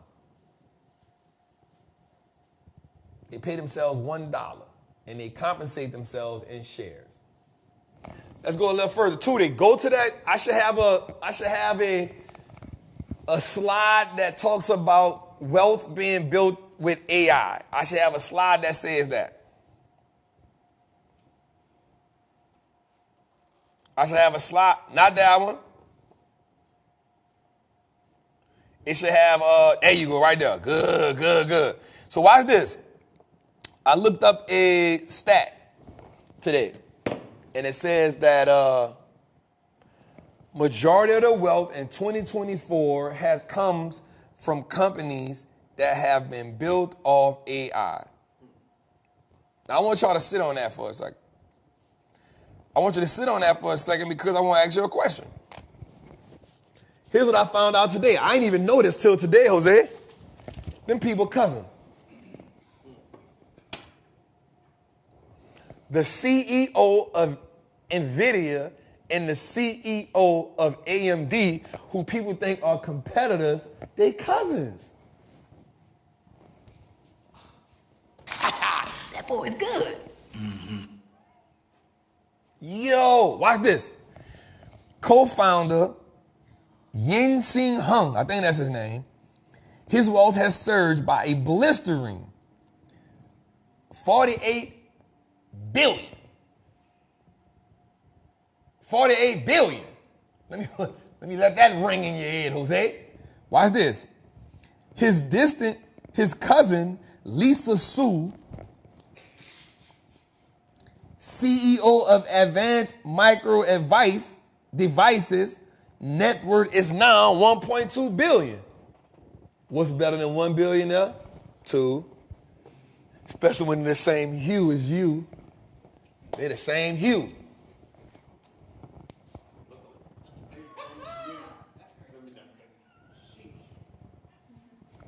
Two chip-making billionaires in one family illustrates the scope of artificial intelligence and the craze which has come to dominate the stock market this year. Damn, cuz, I gotta make you a millionaire, my dog. I'm working on it. Bruh, can you imagine what that's like at home? They had to, I don't want this to sound racist. Damn. They at the crib eating their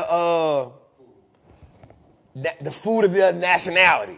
You feel me, Jose? You feel me? I played it safe just now. I played it safe for my dog. They at home eating the food of their nationality, and he like, yup, I hit for 48 billion. Lil one. And she like, I'm worth. He like, you could take that little 1.2 billion. You can't. You can't. And the family invested. They probably a couple 100 million strong. Bro, dog, you know how dope that is? Me and my cousin, billionaires. You got 2 billionaires in the same family. That's crazy. And watch this. Here's the dope part.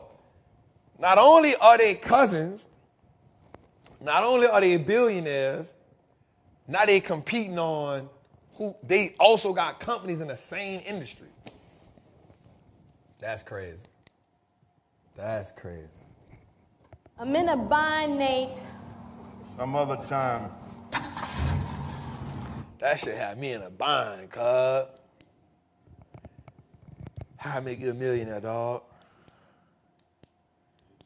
I gotta make you a millionaire, dog. So I could fuss with you like on some millionaire shit. You feel me? Like he big dogging her too. Like he 48 billion. She worth 1.2. He like, stop playing with me. I won't do you that. Like, I'm gonna keep it real, and so people gonna think I'm hating, but they don't know the nature of our relationship, right? I won't be worth like 100 million. I need you to be worth like 5. You feel me? Like I gotta be worth like 100 million, and I need you to be worth like 5, so I can tell you like, man, get that little $5 million out.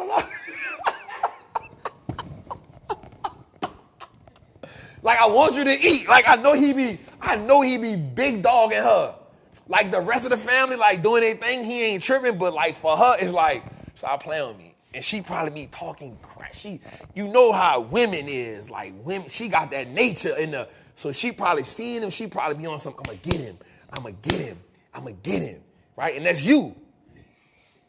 Right, not the woman part, but that's you. Like, damn, I gotta get him. They said in the chat they got the same haircut. They do. That's $1 billion haircut. That's what that is. That's what that is. It's $1 billion haircut. Dog. That's crazy, cuz. That boy got the black leather Michael Jackson jacket. Damn. Jose, man, we got 3,100 people in the chat, man. Shout out to all my new trappers, was good. Get the likes up, get the likes up. Oh, let me say something right quick. This segment is brought to you by Trapper Apparel Inc. Y'all see it. The hat is not Trapper Apparel Inc. But we working on that too. You feel me? I like that all black look. It made me feel like I'm in that mode. You hear me? I'm in that mode. Right, this segment brought to you by Trapper Apparel Inc., man. Hit the link, man. Get your Trapper Apparel. Y'all see it, Wall Street look like us now. Listen, it's cool. You got some apparel? All right. It's cool outside. Y'all gonna have coolness until about April. Get you some apparel. We got t-shirts. We got joggers. Ladies, you can get the extra small joggers. It's cool. We feel it. Get your large, medium. For my women with hips, you get the large. You know, hips be hipping. I feel y'all. You know what I'm talking about? For my petite, you can get the extra small. You know what I'm saying? For the right, we got the mediums for the, you know what I'm saying? You dig? What you got on over there, dog? You got the blade. This nigga looking like, what's the dude name of Terminator? What the dude name was? What his name was?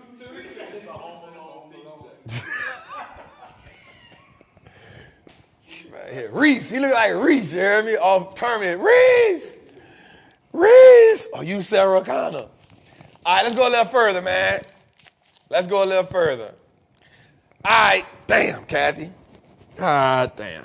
So, I did some research, man, and I found out that Kathy Woods has lost $14 billion over the last few years. Now, you got to remember the fact that ARC Innovations is her seed fund. I had this in my notes in my phone. I want to make sure I give y'all the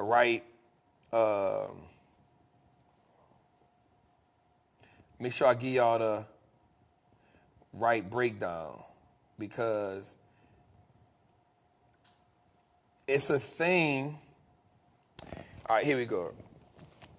So watch this. So over the last 10 years, Kathy Woods has lost over $14 billion with her ARC Innovation Fund, which is heavy Tesla, Coinbase. You know, she heavy in the growth areas, yo. Now, my thing for that is, now, that's her fund, but that ain't her personal. So my thing to that is this, and here's why I feel a certain way about that. At what point do we say that ain't it? At what point do we say that ain't it? So she had a fund, it was worth $16 billion. She keeps on buying more Tesla. She keeps on buying more of these high growth stocks.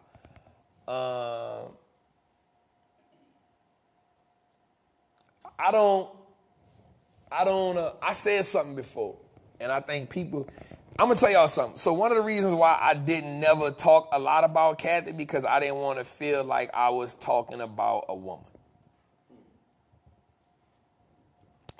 I try to stay away from that, and I try not to give Jose a hard time.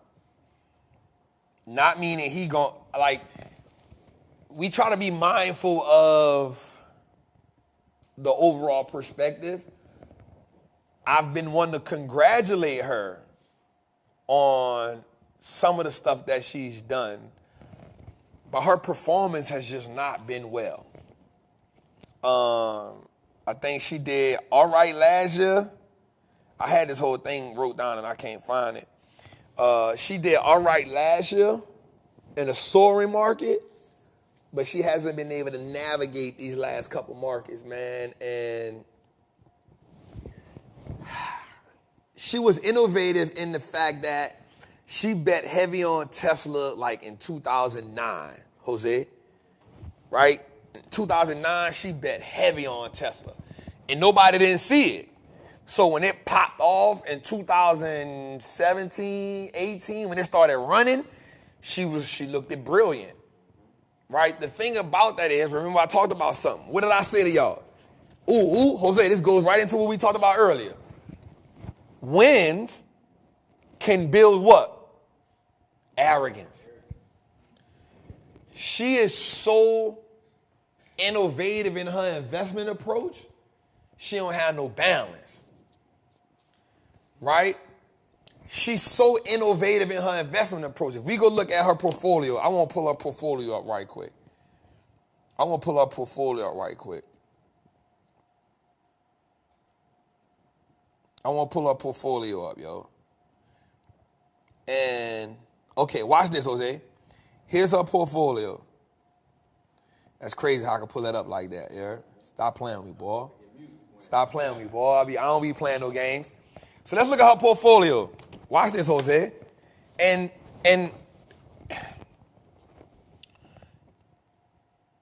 7.8% of her portfolio is in Tesla, over $1 billion. 6% of it is in a company called UPath. 6% of it is in Coinbase. 5% of it is in Roku. 5% of it is in Zoom. 5% of it is in Square.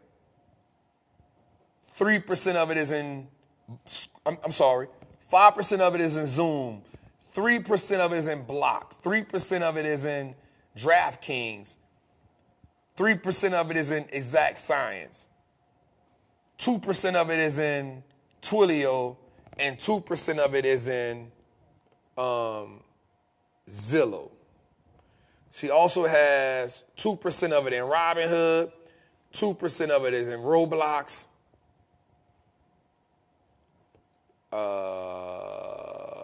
That's the majority of it, right? If you think about those names,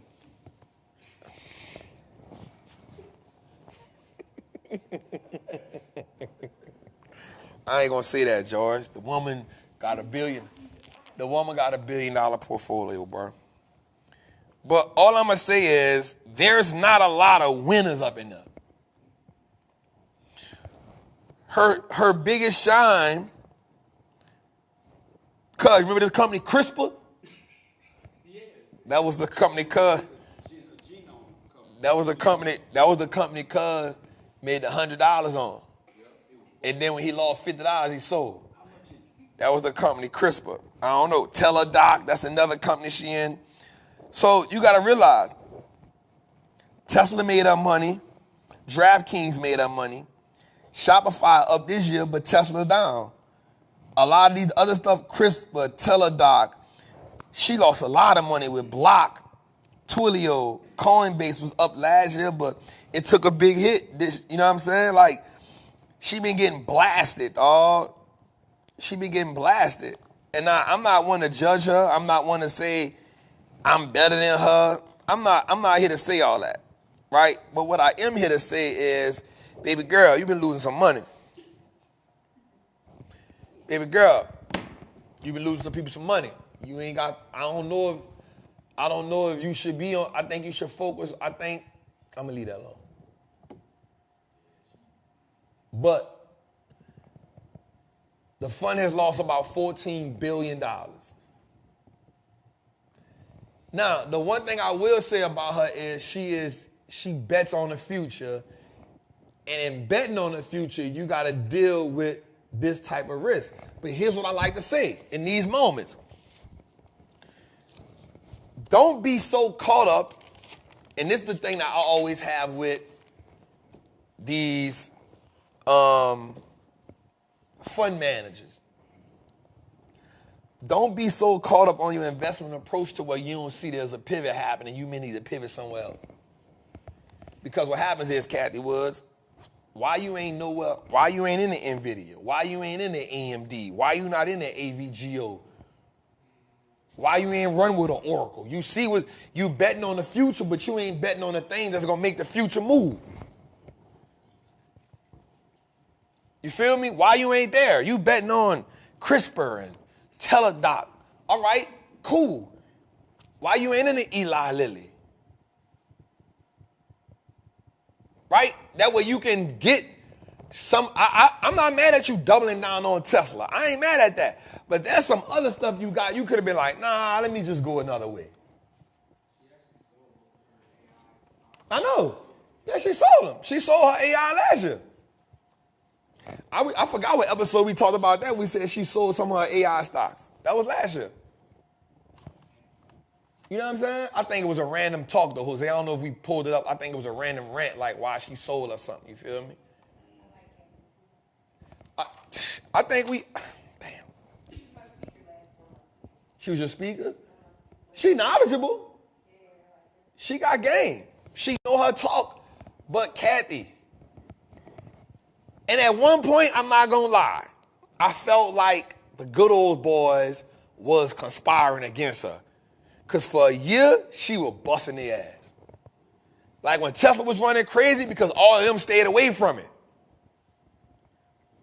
Tesla ran up so much, it split and then it ran up again. I said, ooh, Kathy going crazy on her.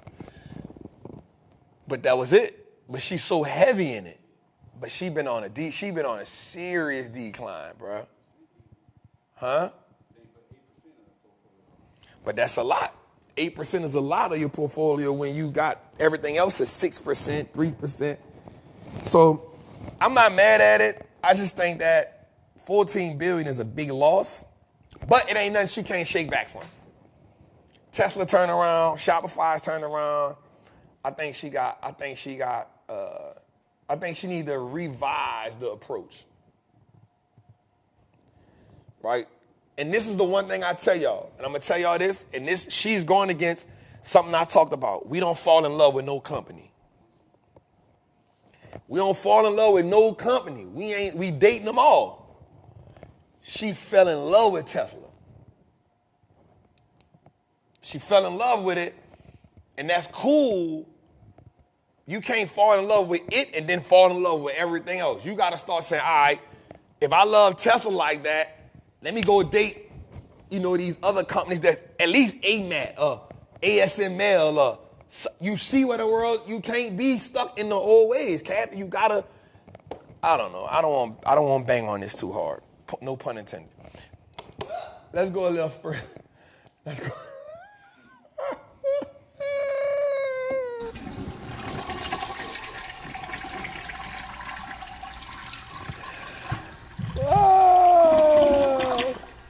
Let's go a little further. Today. And then we double down. Watch this. Stacking money in the cloud. I'm just saying, Kathy, why you don't got, look at this. AWS, Azure, Google. Why you ain't none of these? Salesforce. What we talking about? Bro, even last year, watch this. Even last year, this blew my mind when I saw this. I said, this got to be a game changer. Bro, even IBM did 12% last year. It ain't did that in so long. Watch this. Bro, even Oracle did 24% last year. These are dinosaur companies, bro. Y'all know I don't even like dinosaurs. Right? So, watch this. AWS still represents 31% of the cloud business. I told y'all it's the biggest cloud company in the game, even though it's a retail giant. It's a retail giant. Walmart is still the number one retailer.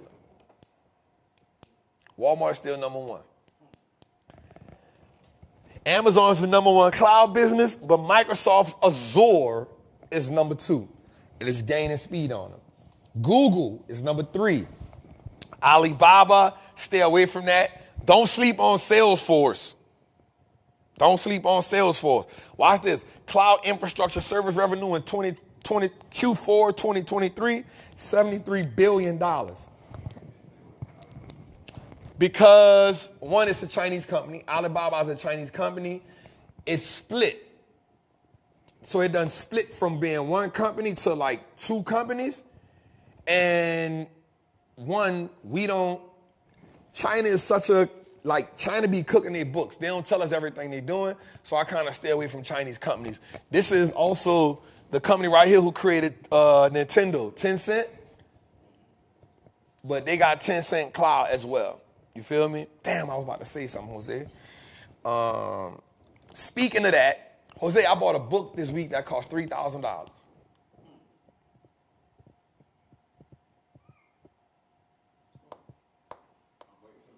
I'm waiting for you to say what's the book. Shit. We just gonna have a stare off, bro? God damn. You gotta say what's the book? So I bought this book called Margin of Safety. It's a book by Seth Klarman. It's the only book he ever wrote. He is considered the New Age Warren Buffett. Right? He wrote this book in the early 90s, late 90s, I think, early 2000s. It went out of, what you call it when a book go out of what? Print. And bruh, I've seen this book sell for as much as $12,000 on eBay right now. Yep. I'm from the hood. I don't know what that means, cuz. I know. I was joking. I was joking. Yep. So I paid $3,600 for it altogether. I would give it to Patreon, but they haven't been acclimated to reading yet. I'm not saying they not readers, but we haven't pushed them to be readers yet. So I'm gonna give it to Trappers Anonymous. I'm gonna turn it into, I'm gonna tell you, I bought the book and put it in Trappers Anonymous, and I said, look, I'm gonna get somebody to turn it into a file, and y'all can get it. They was like, nah, Trap, we already got it. They put the link in. The Trappers don't be playing. They was like, we already got it, because I was gonna get it, give it to them so they can run it off and have it. Yeah, bro. Even the digital version of it is $999.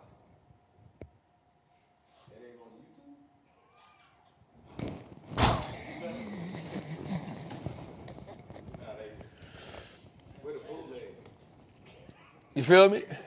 Nah, bro. I paid $3,600 for that book, bro. It come next week. When the 22nd is? It come on the 22nd. It come on the 22nd. Huh? Nah, I'm going to hold that, cuz. I won't read it, though. I want to see why the hell it cost that much money. Get the digital version. Nah, I bought that thing up.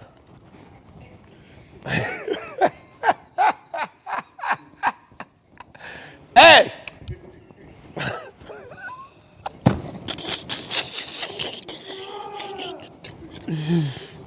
You feel me? I bought that thing. Leave me alone. I want to see. But the Trappers was like, for sure, Trap, thank you, but they went to hitting the They were like, we got it, cut. I was like, damn. That's why I love them. I love them because they, and I'm not saying it against the Patreon group, but the Patreon is two different mindsets, right? Like the Patreon group is like, yo, where the bread at? That's their mind. Where the bread at, cup? Yep, Birdman. They be like, Trap, you don't gotta, where the bread at? What's the play? Whether it's buy and hold, whether it's option, what's the play? I will say this though, this last week was the only week where the Patreon got on my nerves. I'm not gonna lie. And it wasn't bad, it's because I gotta answer the DMs. I answered 25 DMs and like 11 of them was, Trap, what we doing for Nvidia? I was like, bro, I ain't say nothing. What we doing though?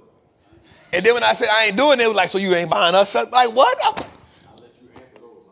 Yeah, I was like, I ain't doing nothing. Other than that, it's cool. I got to answer them. I don't be tripping.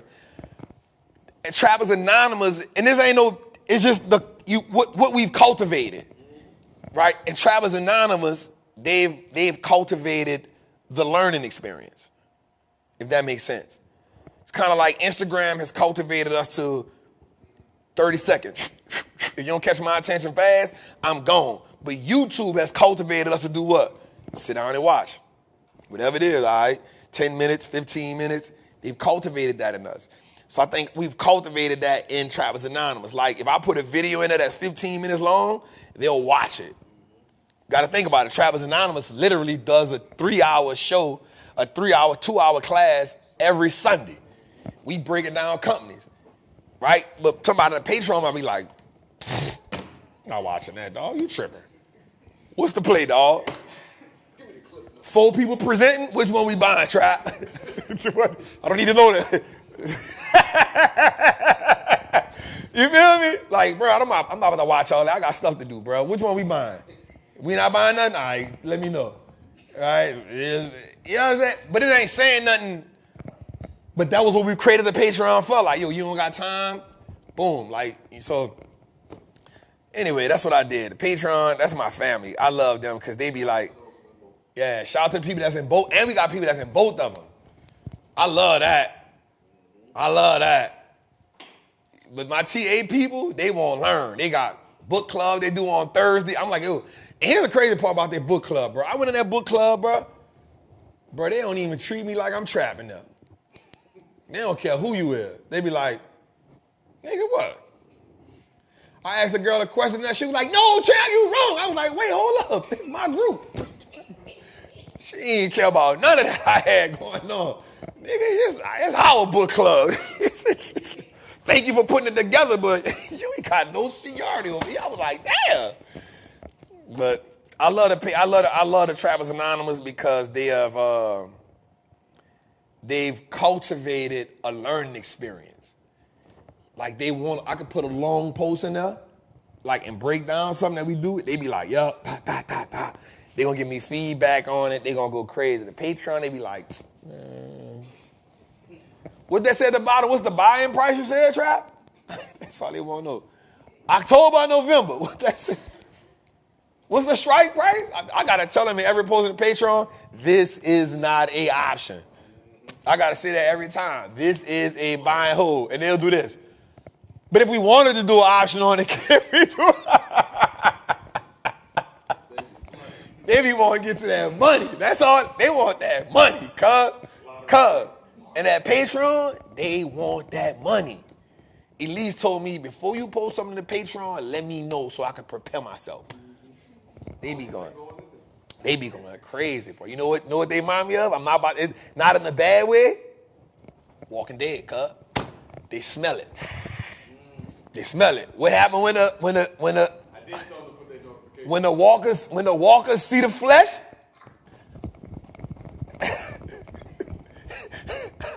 They going. When the walkers see the flesh, they coming, cuz. They coming. You better put the dead zombie stuff on you, cuz. Soon as they see that, look, I put a post in the other day that said, I'm not doing the Nvidia play. Like 5 people said, boy, I ran to this, I got that notification, boy, I ran to this thing so fast. Said they thought we was sliding. The dude said, Trap, I thought we was about to slide.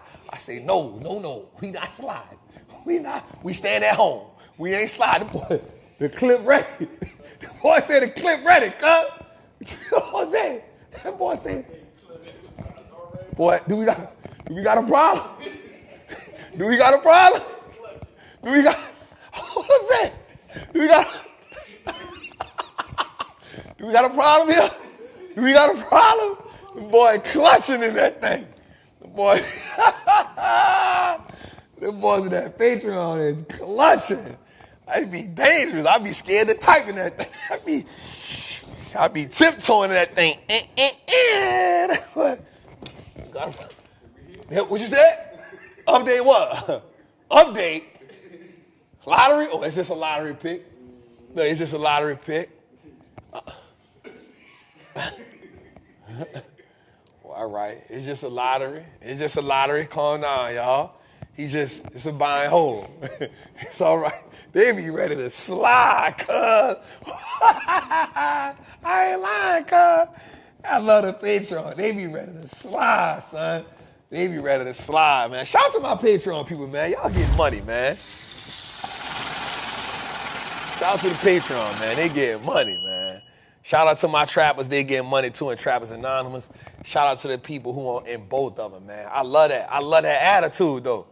You know what I'm saying? I love that attitude that we ready to slide. They ready to slide, man. I love it. They be sliding. All right, let's go a little further. 2 days. All right, so watch this, y'all. Target. They got new work on the block, man. So Target will now start selling everyday essential products for below $1. Here's my question, Jose. Here's my question. Target now starts to sell products for $1 and under. One, are they, so let's get this clear. This ain't,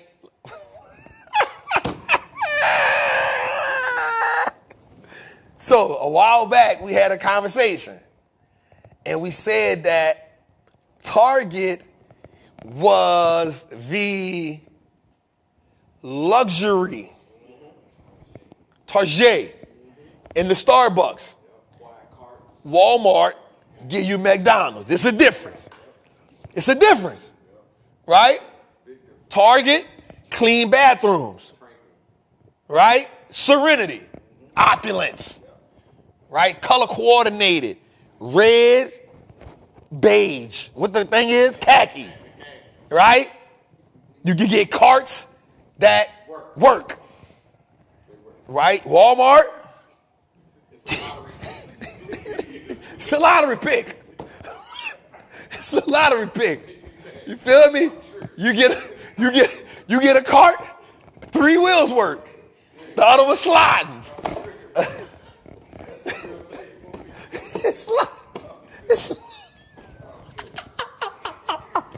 It's sliding. You go to Target, how you doing? You go to Walmart, the hell you want? Nobody tell you come here. That's what we doing here. It depends if you go to the Walmart and it's a difference if you go to the Walmart and the neighborhood Walmart. It's two different. One is blue, one is green. It's a whole different type of attitude going on around here. You feel me? It's different energies. So my question is, because Target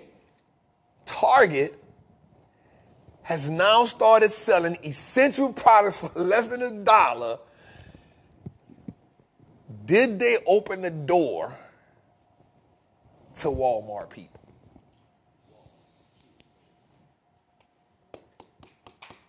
Did they open the door, Jose? Or is it, and I'm not saying that Walmart people isn't people. I go to both of them. They're people. Right? That's the key, though. You don't have to not go to both. Let me throw this in there. They've also invited, what I'm about to say here, the Dollar General Family Dollar people. Now, you know one thing. That's a corner store. You walk in a Family Dollar, it's different. It's different. Everything in there different. You go in there looking like Samuel Jackson on juice. You go in there looking different. My name is Linda, and I got plenty. Jose, what we doing? What we doing, Jose? I'm asking a question. Is this a good move for Target? Selling the items for below $1. They're going to be in the back, though. They ain't going to let it be in the front, so you got to buy other stuff. They're not trying to be Walmart.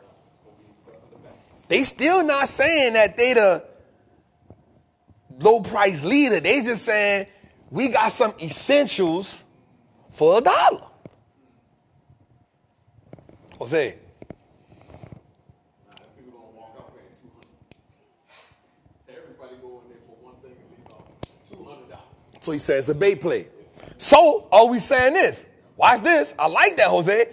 Are we saying that Target is introducing people to new realities? They upgrading their life. Ooh, I like the word acclimated, Jose. I like acclimated for 500, Jose. I like it. So you're not gonna come in here and change. You're not coming here saying, I ain't. You ain't getting loud. You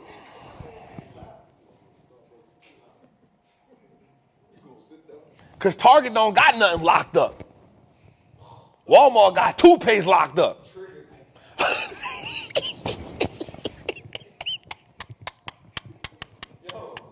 you know how hard that is to get stuff that's locked up? Get deodorant. You gotta go to customer service.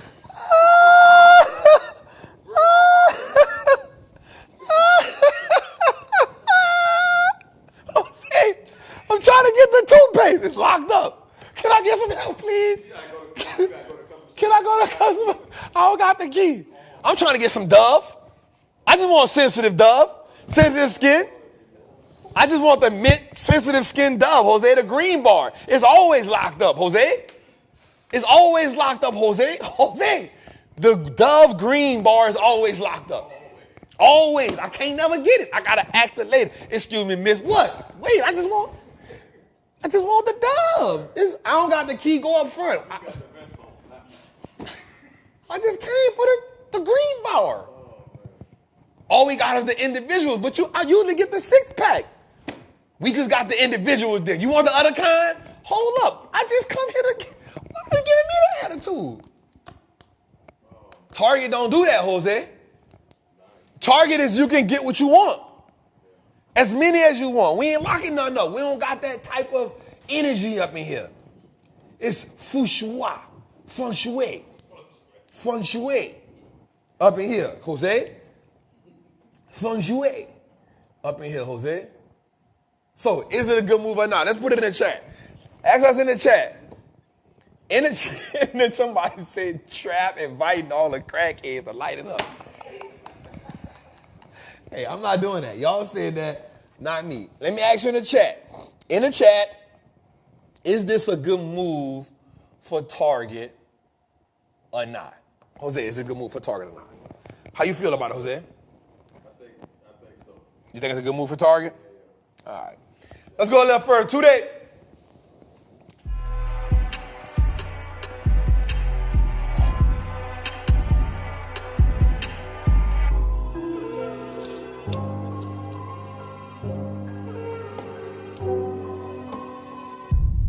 Hold up, today. Before we do this, before we come here, I want to do this slide. I ain't see it. It's called Boring Business. It's called Boring Business, Tootie. I want to see that slide right quick. It said boring is good for business. We don't got that? Before you go there, I need that right there. Yep, I was counting on that one. I needed that one. Before we go to flush it or flip it. Jose, that's good for me. And the reason why this is good for me right here is because this goes back to Kathy Woods too, right? As much as I rock with the Nvidias, as much as I rock with the Metas, remember some of my favorite companies are Waste Management, Costco, Fastenal, United Rentals. You feel me? There's a reason behind that. And the reason behind that is this. These businesses still perform well even though the spotlight ain't always on them. Right? These businesses perform well even though the spotlight not always on them. Now, watch this. Boring is good for business. So look at this. 10-year returns on these companies. Berkshire Hathaway, y'all know I own that too, right? 198%. Hershey, 200%. Fastenal, 255%. Home Depot, 306%. Waste Management, 309%. Costco, 385%. Domino's, 431%. Monster Energy Drink, 524%. Why did I put this up here today? Because I want us to understand that, yes, it's good to be a part of the waves, but you got to have a catalyst to what you're doing. And it's okay to have businesses that don't get the spotlight shine on them that's still going to execute your portfolio. It's why I own businesses like Lululemon. It's why I own businesses like, Fastenal, United Rentals. You know what I'm saying? I own them type of businesses. Right? I own them. Chipotle. right? They boring. The only one I didn't really get in, I ain't gonna lie, on here was Domino's. I never like looked at it. I never just got in it. But these are boring businesses. GW Granger. Boring businesses that still just do a few things. They do a couple things really, really good, but they do them at a high level. They do them at a high level. They don't get the spotlight like the Amazons and they don't get the spotlight like the Nvidias, but when you put them next to each other and they go return for return, I'm trying to tell you. Free cash flow gonna look good. They're gonna increase their dividend consistently, and they probably got a chokehold on the industry. So it's okay. It's okay to love your Nvidias. It's okay to love your. It's okay to get in your technology and be like, yeah, tech. That's cool. But here's what I want you to understand. When tech had them big pullbacks like that, you still won't be getting money. You still won't be getting money. Now, I will say, in the Patreon, them lottery picks, they be getting money. They be stocked. They be like, man, Trap, where the hell you found this at? Even in the Trappers Anonymous, when we do ticker symbol Tuesdays, when I give them that ticker, they be like, damn, Trap, where you found this at? Because it be companies that's off the radar. Your stocks don't need to be in the streets. Nah. It could be ducked off. Because the goal here is to do what? Print money. Kind of like me asking Sean, do you want to be a successful day trader or do you want to be a successful money printer? It's a big difference. It's a big difference. That's why I had the other company, SAIA, the trucking company. Went crazy for us last year. Went crazy for us. Another company, TPL. Went crazy for me last year. Year 4 last. Understanding that you don't, look, somebody saying it right now, SSD. It was another company I put in the Patreon. VRRM, another company. I done put so many bangers in there. But it's companies that don't get the spotlight. But believe it or not, that's why they bangers. So I want us to understand that we don't always gotta be in companies that the market is putting a highlight on. Because here's what happens. Once the big fish get on it, now you moving depending on them, because when they in it, it's gonna run. When they leave it, it's gonna fall. Look, somebody say, bro, that APH pay is a beast in my portfolio. I done put bangers in there. And when you read it, you like, man, how the hell Trap found this play? It's because I really don't even look at, if I'm being honest, I don't be worried about the big companies all the. I have them because they perform. But I be looking for them underdog plays that's going to just run crazy for me and I ain't got to look at them. I remember when I found this company, Winnebago. I remember when I first invested, bro, that company ran for me for about 3 years and then I just got out of it because I saw it. Another company, Val Resorts, ran from me. They own a lot of property in Colorado, all the ski resorts. It ran from me until the pandemic. I got out of it, slowed down because nobody wasn't going to do it like that. They own 85% of the resorts in Colorado. Last time I checked, they ain't building no new mountains. This last time I checked. God ain't blowing no more mountains here. You feel me? Out in the mountains. And it was good. Last time I checked, that wasn't happening.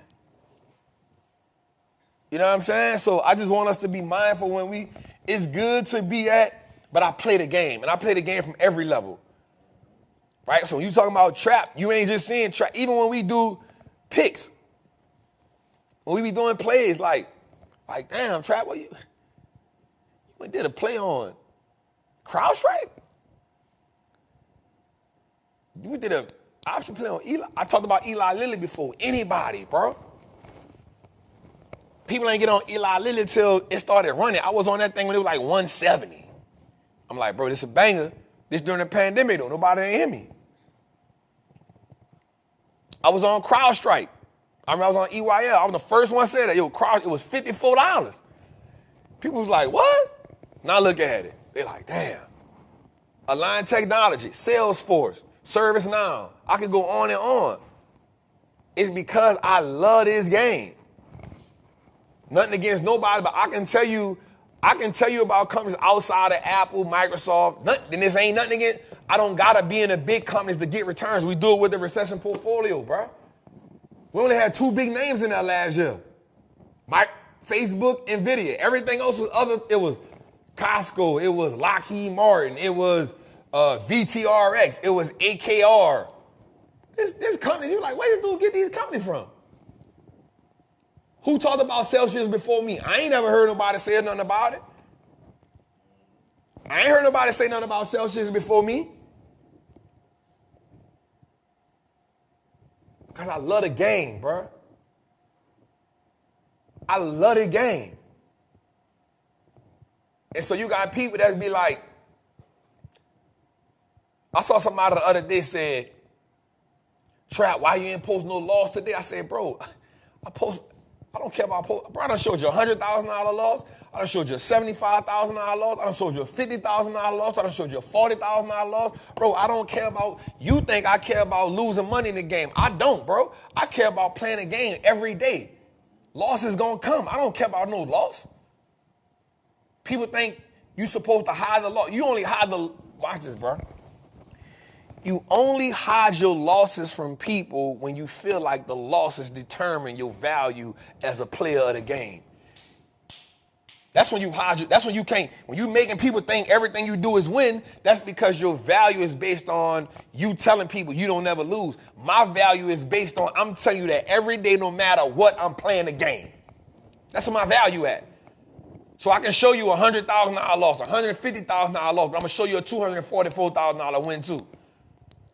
I'm gonna show you it all. And I'm gonna tell you my value is not because I win or lose. My value is that every day, no matter what, Trap playing the game. That's my value to the culture in this game. I'm gonna show you the good, the bad, and the real, real ugly. And my people in the Patreon know one thing. When shit got really, really ugly, man, Trap stood tall with us. He was on a Zoom every other day with us. He was on a Zoom every other week with us on a Zoom for 2 and 3 hours. Explaining to us what he see, why he see it, telling us to be patient, telling us to be calm. Because, bruh, I don't care about losing. I know it's a part of the game. You can't be a hustler in the street if you don't know you're going to get jacked one day, robbed one day, shot at one day, police going up on you one day, somebody going to steal your stash, you're going to need a bail bondsman, you're going to need a good lawyer. These type of things got to happen. You know what that's called? A loss to get a game. You got to have it. You gotta have them. And if you playing this game and you scared to lose some money, this ain't the game for you. If you playing this game and you scared to lose some money, this ain't the game for you. Because the losses is what build up your confidence. All right, now we could go to it.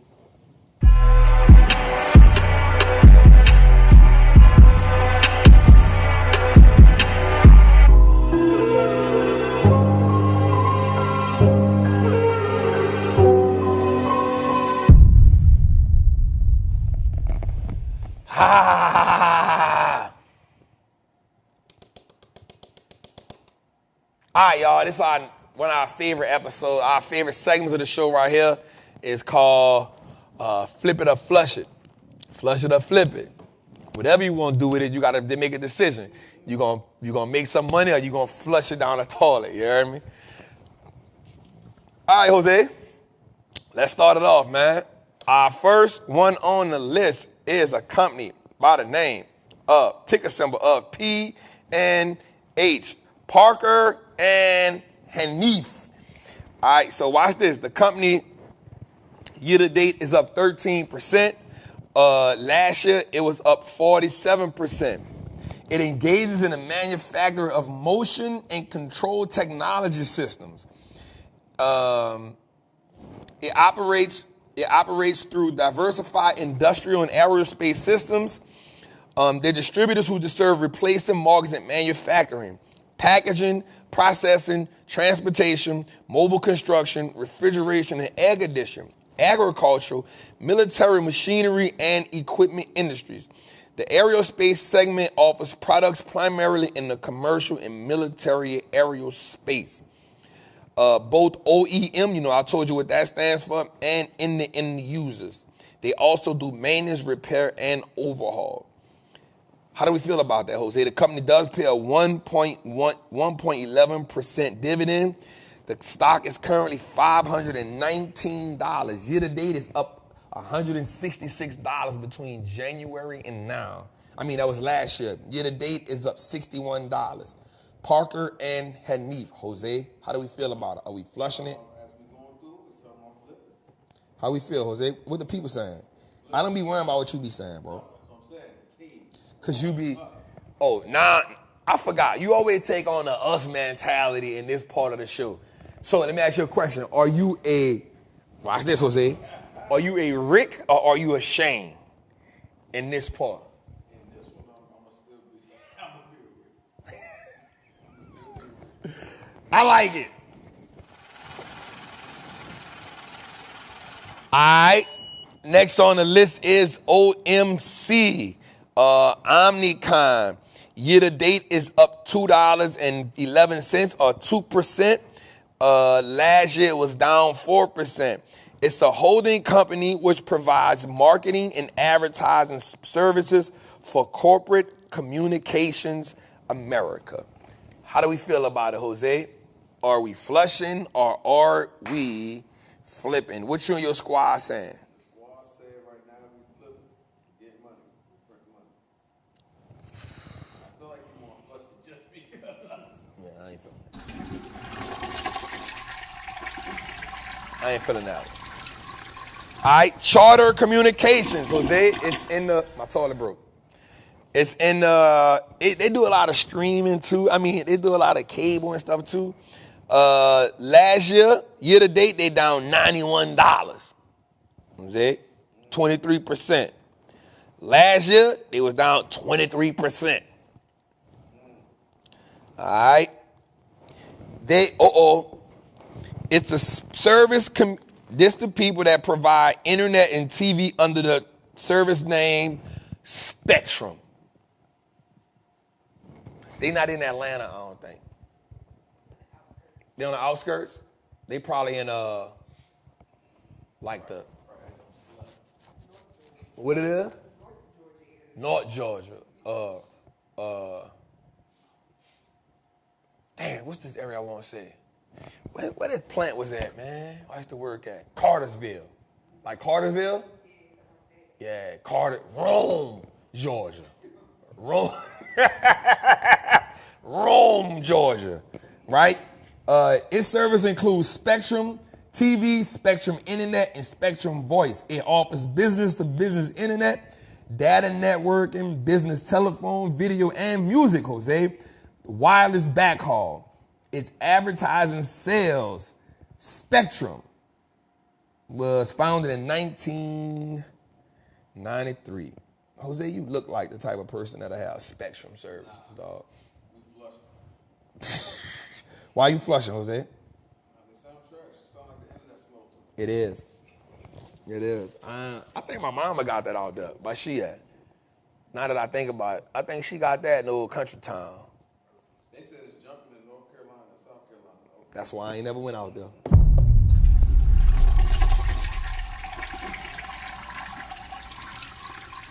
Tootie will catch hell on some Spectrum.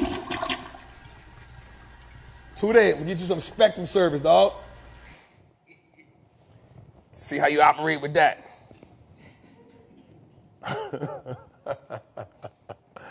All right, next up, Jose, MAS, Masco.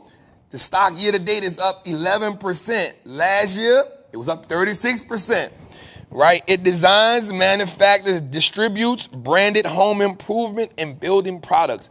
It operates through the plumbing products and decorative agriculture. Okay. The plumbing product segment includes faucets, shower heads, handheld showers, valves, bath hardware, and accessories. bathing units, shower bases, and kitchen accessories. The decorative part focuses on paintings, primers, special coatings, stains, and waterproofing products. Jose, it's from Livonia, Michigan, though. Livonia, Michigan. They pay $1.56 dividend. The stock is up. I ain't mad at it. I'm about to say, they must know something, because about 70% talking about flipping. You know, that's the women. That's the women saying that. You know why? The minute I said decorative pieces, they was bought. I said year to date it was up. I said 1 year was up. As soon as I said the word decorative pieces, when I said shower heads, shower bases, faucets, they you feel me? Faucets. Do it work? They was like, yep. And then when I added paintings, all they thought about was Ross and Target. They thought about the other one, though. Don't say it, Ash. Don't say it.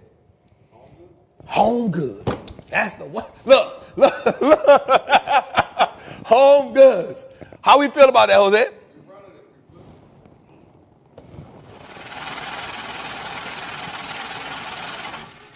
All right, next on the list, Jose. Next on the list is Snap-on, year to date. What that is? All right, let me go Snap-on and come back since I'm already reading it.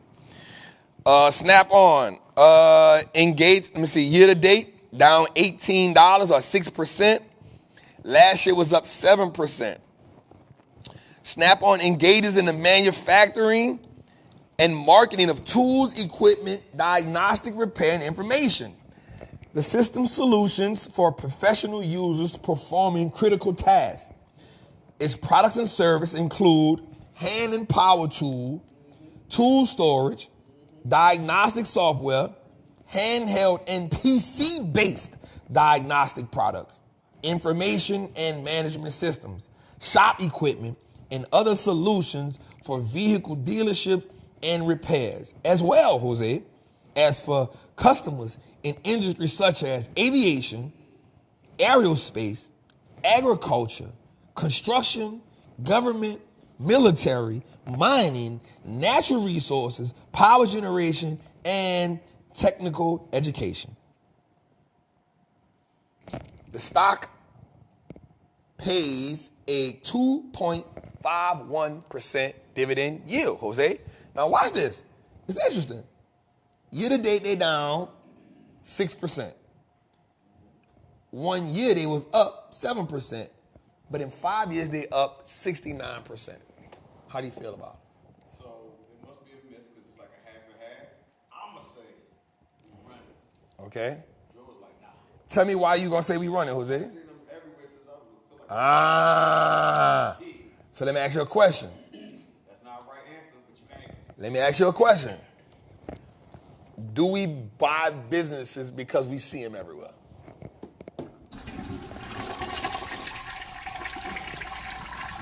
You've been here long enough to know that ain't how I get down. That ain't how I get down. That ain't how I get down. My toilet broke. All right.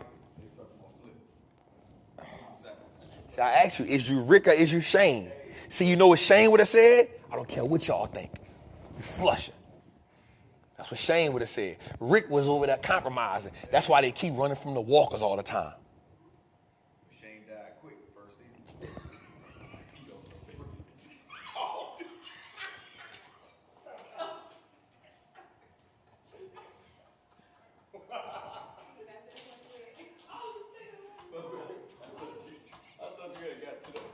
The good thing is I'm on season 2 and Shane's still there. Yeah, that's what I meant. Yeah. The bad part is now I know my dog gonna die. You ain't shit, dog. See, that's what dudes do when they get in their feelings. They go to saying shit they don't got no business saying. I ain't past that, man. Or saw it online. That was 11 years ago. Oh, that's crazy.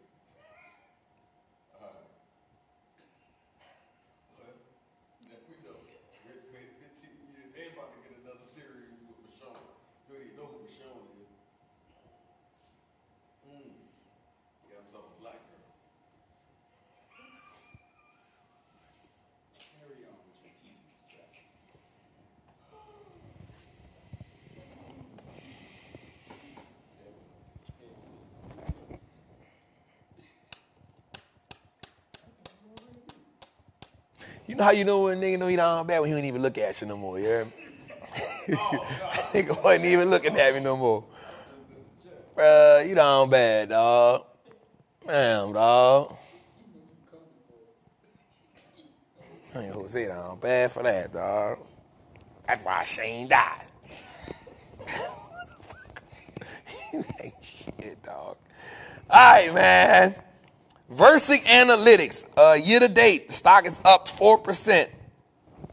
In 1 year, the stock was up 41%. That's last year. In 5 years, it's up 98%. Right? It engages in the provision of data analytics service.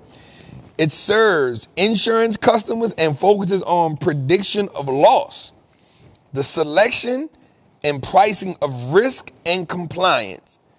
The company, so that means what they do is they are the people that serve the insurance company and they are predicting that things will go wrong. So I'm gonna tell you what they probably is, Jose. They're a reissuer. So in the insurance field, there's an insurance, so that insurance is the insurance company. So in California, remember a while back we was talking about the people in California, and we were saying that they wasn't having a problem with the insurance company, but they was having a problem with the reinsurer. We talked about that. That's what it sounds like they is. When I hear that, it serves insurance customers and focuses on the prediction of loss. So if you an insurance customer, the insurance company has a thing, and like you probably got to go through them and they partner. Remember I told you all the people was leaving California because they was having a hard time with that. That's probably this company right here. Or one of the companies like that. Remember they couldn't get insurance, right? So they have a 0.56% dividend yield, Jose. Again, 1 year to date, they up $10. And last year, they was up 41%. That's a good one. I'm gonna write that one down. I like that. That's one of them boring companies that I like. VRSK. What they saying, Jose? How you feel, Jose? I'm gonna ride with my squad. You gonna take it with the team? I'm gonna run with this one. Oh, my bad.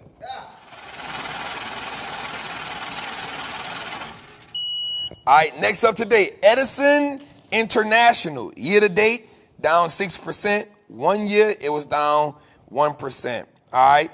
It's a renewable energy company which, through its subsidiaries, generates and distributes electric power and invests in energy, services, and technology, Jose. How you feel about them? On this one, I'm gonna say flip. Let's go. Tell me why. I don't got why. I was in the chat right quick on that one. And plus, like, I'm gonna rock. They up and down with it. What they saying? Right now, we have plus now. Yeah, we gonna flush. Damn, bro, Jose said Shane gonna get killed, dog.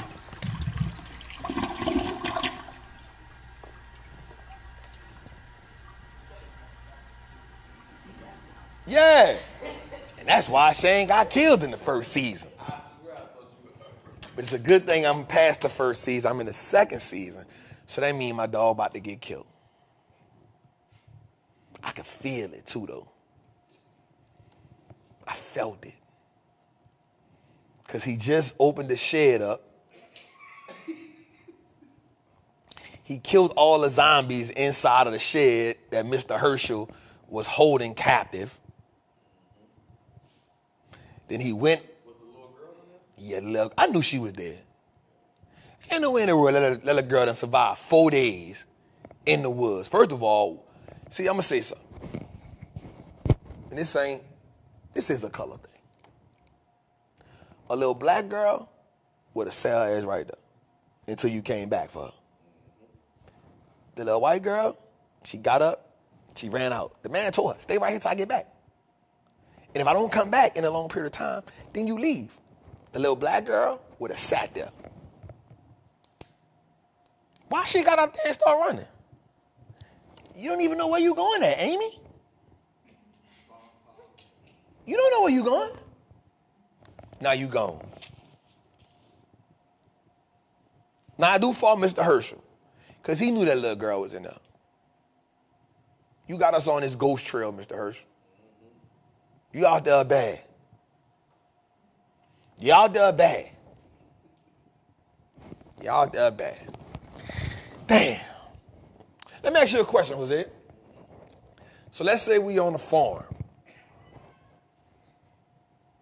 right? Let's say I got a farm. And we in that type of environment. Yeah. Do you feel like, yo, we gonna live on this farm forever? Or do you feel like it's a matter of time before we gotta leave this farm? Do I know anything about the Walking Dead show prior to? Nah, you real life. I'm gonna try to hold it down. What you think, cuz? You're gonna make provisions to move, but you're gonna fortify what you got. Look at this old military ass nigga here. Provisions and fortifications. Damn. Build up what you got, but make sure you got making plans To move? Any other, yeah. Why would you do that? Because the conditions are changing. The situation is changing constantly. Right. You move though, you open yourself up. But I do feel like this though, and I'm gonna be real. I don't know the rest of the story, but I do feel like you gonna only stay there for so long because you realize that they gotta come in. Right? They outside. Right? And at some point, they gonna run out of food and stuff. So they start migrating. And they gotta come, they gotta spread themselves out. So what'd you do? Build a fort? What did you build a fort? You dig a moat. And you put fire in it. Or oil. Gun line. You need a Gatling gun though, cuz. Interlock. I don't know what that mean, cuz. What the fuck that mean? This nigga back in Afghanistan, man. Nigga back in Kuwait, man. Where you was at, cuz? Desert Storm. Where you was at? Desert Storm. I remember going to see cuz go to that, bro. I remember my grandmother and my auntie, my great aunt, they were like, George going to the fight them people war. And I remember saying, damn, that nigga a hero.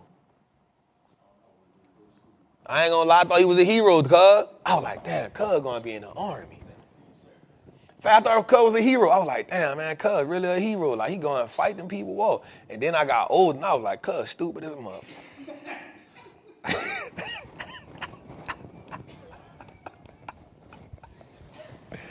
Shout out to everybody that give us our freedom, man. We thank y'all. We appreciate y'all, man. We appreciate y'all. And I said that for cuz because I just loved my cousin so much. I was like, damn, once I start realizing the risk involved with it, you know what I'm saying? Like, damn, cuz went put his life on the line for this, for me to sell crack. And cuz put his life on the line for me to sell crack. That's cold. I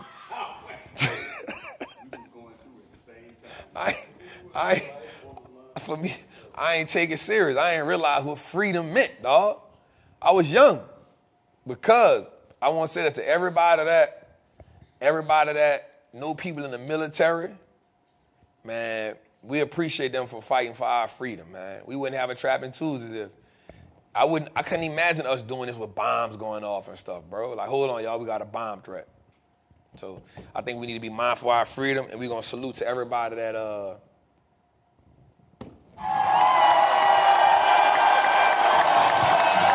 that give us our democracy over here. All right, next on the list, man. What we saying, Jose? We flushing it or flipping it? That one we You sure? I can't remember. Yeah, we gonna flush it.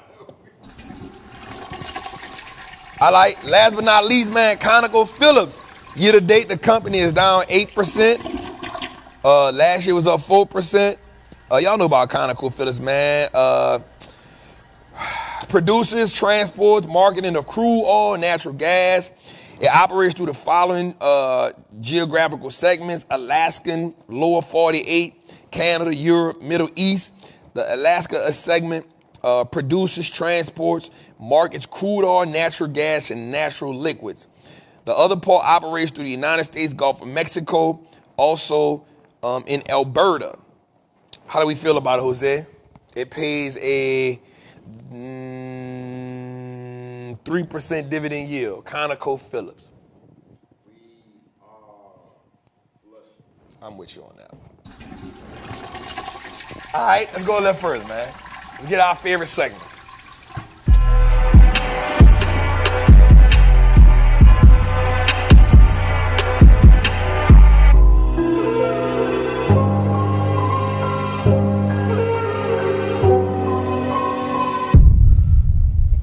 This man Tudor act like he in a Cutlass Delta 88 or something. Turn that shit down, man. Act like he in a El Dorado or something, you know what I mean? That shit loud like that. Huh? Act like we in an El Dorado. El Camino. Like we in an El Camino. I got 612. I got 612. Turn that shit down, man. Turn that shit loud like that. Hey, what Biggie say? Huh? You hit them corners, you hit that joke too, like I'm gonna make you spill my gas. I almost spill my, god damn, God. Got that shit loud like that.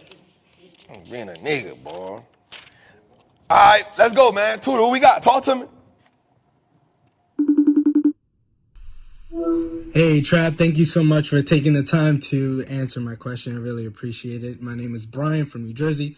So I noticed today that Capital One is looking to acquire Discover. And in the meantime, I saw that Capital One stock is down. Meanwhile, Discover is up.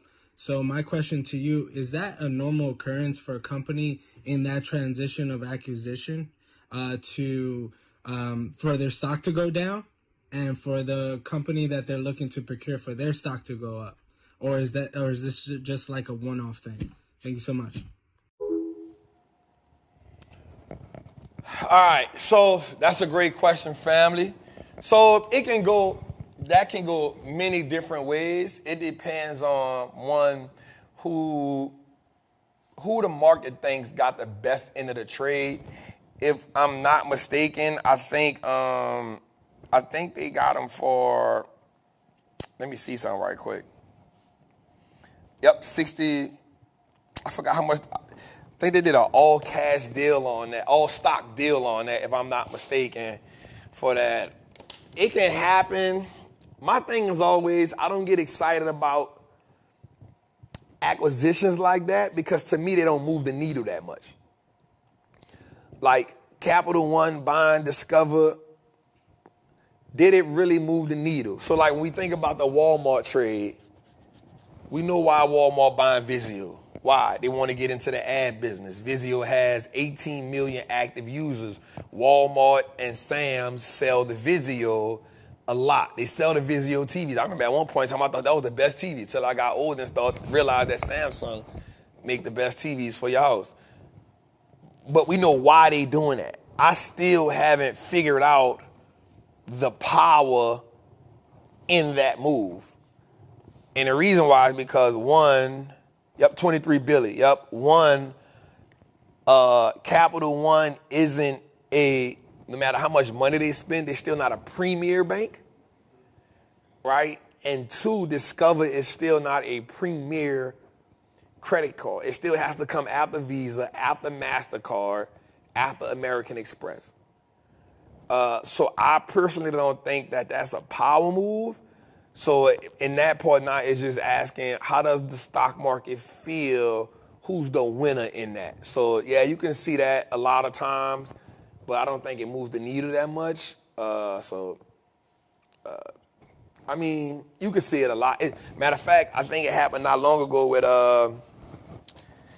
with the Microsoft and Take-Two deal, Activision Blizzard deal. Right? When it initially got announced it was going to do it, Microsoft went down, but Activision Blizzard went up. Right? So you can see that a lot of times, man.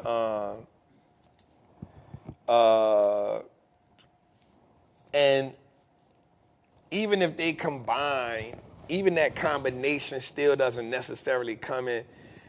I'm all about mergers and acquisitions that make sense. I don't think that acquisition moved the needle that much for them, right? Because we think about a couple of things. Visa still has the dominant market share on that industry, right? And even if you got more does those users equate to profits? So they also got to take on the liabilities from that brand. And so, yes, it's normal for us to see that happen, but I don't think that Capital One nor Discover probably was on any of our watch lists to do nothing crazy. So I'm still a fan of, if you're gonna go credit card, I'll go with Visa, cause why? Has the most users, and it has the most users, and it has the biggest moat in that game. And then when it comes to credit, the next one of credit cards, I'm thinking American Express, because that user base is specific for them. So it is normal to see that, but I wasn't really excited about that one. I'm not gonna lie. That's why I didn't even bring it up today. I wasn't really too excited about that one at all. I ain't gonna lie to you, but great question, King. But yep, we can see that happen a lot of times. Good question. Let's go a little further. Hey Trap, what's up trappers? Thank you for taking my question. So I am a little confused as to how you get your profits from buy and holds. I do understand that this is a long-term investment. However, once you do finally decide to come out of it, say a year from now, I don't understand how you get profit from that. Do you sell for the price that it is at that point, or do you sell for the price that it was when you bought it? Yeah, I'm just a little confused as to how it works once you do finally decide to sell, and how you can maintain that profit that you got within that year. I hope that makes sense. Thank you for all you do. Peace. Love the energy. Love the energy. Love you repping. Say, cuz, them honey mustards. You see, hey, these things here feel velvety. They velvety. Velvety. All right, Queen, let's walk you through it. So let's say you bought the company let's say you bought 50 shares at, $25, and in 1 year, it's $100, right? So now you have $75 in profit per share. And let's say you want to take some profit, then you cannot sell it for the price that you bought it for. You're selling it for the current price that it is.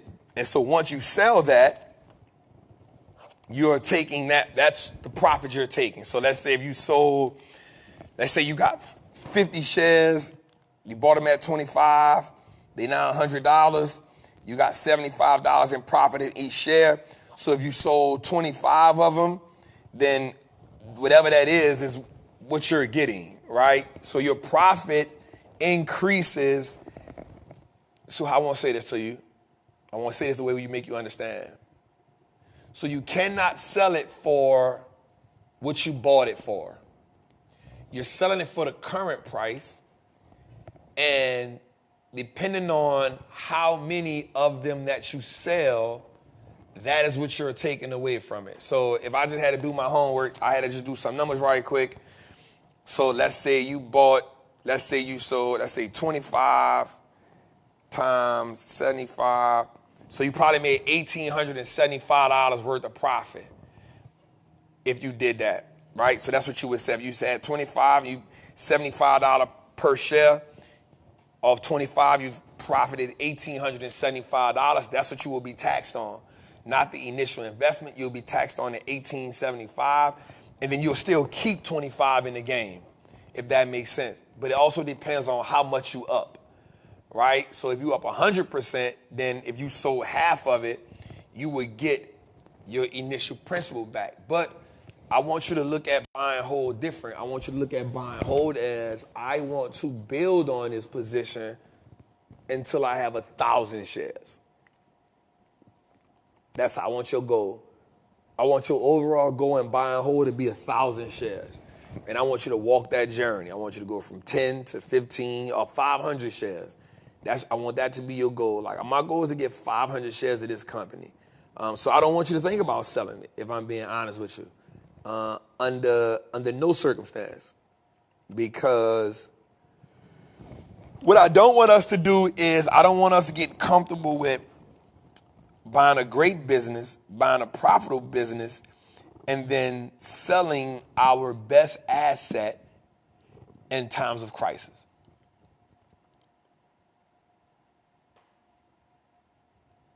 You feel me? I do not want us, somebody just put it in there. 25 shares times 75. Why did I do 75? Because you bought it for 25, you had 50 shares, you sold half of it, so you had 1875 in profit, plus the extra 25 per share. But the 1875 is profit, and the 1875 is what you'll pay taxes on, right? That's what you'll pay taxes on. So I want you to think about that. But I never want you to, I want you to set goals like, yo, Trap, like my goal is to own 500 shares. But here's the bigger goal in that. Like my goal, I started off was 100 shares, and then it was 500. Now I'm like, I need to own 2,000 shares of everything that I own, right? And so now it's like, all right, let me get that, because here's why. When I look at people like Warren Buffett, when I look at the real wealthy people, think about this. Jeff Bezos sold 4 million shares of Amazon and still had 500-something million shares left. You feel me? Think about this. He was the richest man in the world. He got divorced, gave his wife half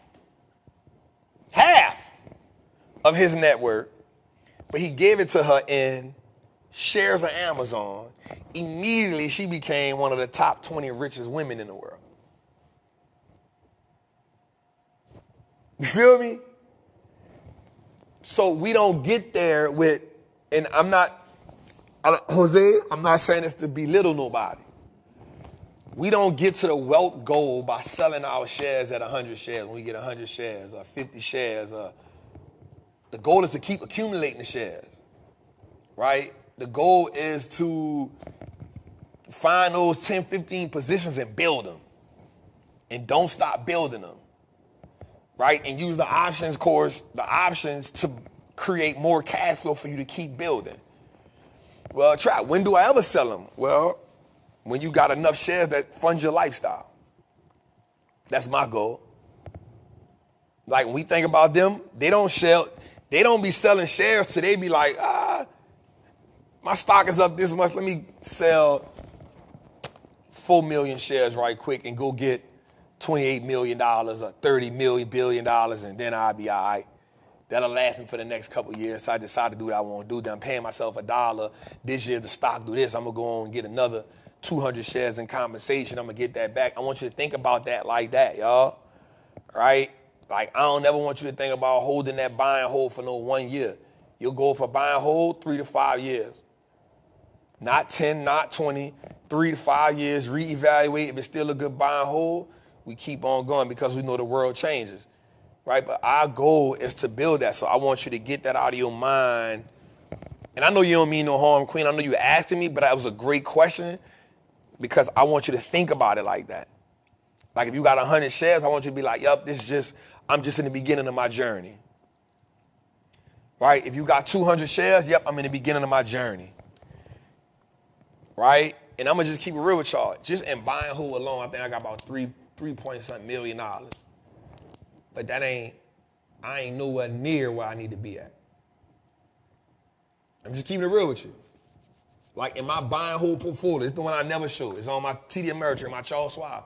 Probably got like $3.something million over there, yo. And that's just in one of them. That ain't talking about the Roth IRA. That ain't talking about the risky one I got that's a little risky. I'm looking like Kathy Woods almost over there. You know what I'm saying? But that's just buy and hold, right? Like I need to have, I think I got like 700 shares of Nvidia. The last time I bought it though, it was $400. No, last time I bought them lying, it was $300. I bought 400 shares. That would took me to 700. I ain't nowhere near where I need to be at. You know why? Because I don't consider myself wealthy. I'm realistic with myself. A couple $1 million to me ain't wealthy. That's just me being free. That ain't generational freedom yet. I could blow through $1 million, a couple $1 million before the year out, if I'm being honest with you. This ain't a flex or nothing. You can blow through a couple $1 million too. This ain't even much just me. You can blow through a couple $1 million just living the way you live. I'm keeping 100 with you. By the time you improve your life and do the things you need to do necessary before you know it, because $1 million now ain't $1 million what it was 20 years ago. It ain't the same million your grandma and them just say, get $1 million, live off the interest. It ain't that million no more. That million don't look like that no more. You know what I'm saying? So while people be, it kind of be driving me when people be like, why you always showing your account? Well, I showed a portfolio, that recession portfolio, one, because I be wanting people to see it so you can see that it's motivation, because it's not a flex for me. And I'm going to be real, it's not me trying to crap on nobody, but I promise you, your $1 million ain't what you think it is. It's a goal. It's a goal, but it ain't what you think it is. You buy a house and a car and your $1 million gone. I promise you. You could buy a house and your $1 million be gone. Because watch this, $1 million house ain't what you think it is. $1 million house ain't what you think it is. And somebody say, I would like to live poor with $1 million. No, you don't. It's the wrong mindset to have. If you've been poor, you don't want to live poor. Stop listening to Dave Ramsey with that. Right? You're supposed to live the way you want to live. But as you accumulate money, when you start living a certain way, and you don't even gotta, my people can tell you right now, like, I got a dope ass house, but I don't live crazy. I just looked the other day, I said, bro, I got a damn pool in my yard, bro. You know what I just said? Man, this shit's a ripoff. I just said that. I said shit's a ripoff. I got a leak in my pool now. I filled the pool up, bro, yesterday. You know where it's at today? Halfway down the thing. I'm like, how I get there already? So guess what? Guess what the people said? Oh, we don't fix the leaks. I said, but you service my pool. They say, yeah, you got to call this number. But they going to come x-ray for the leak, but they don't fix the leak. Then you got to call another people so they can come. So I said, you service it, they come x-ray the leak, and then they come fix the leak only for you to come service again. I said, y'all scamming me. Y'all a ripoff. But guess what? It's part of the game. They all probably first cousins like Lisa Sue and your boy. They put this shit together. You feel me? We gonna service it. Y'all x-ray it. Y'all fix it. I'm gonna send them to y'all. They say, these are highly recommended. I should have said, yeah, that's your cousin now. So that joint just leaks into the yard. Bro, I don't know where it's going, bro. That's crazy. Bro, I don't know where it's going. All I know is I filled it up.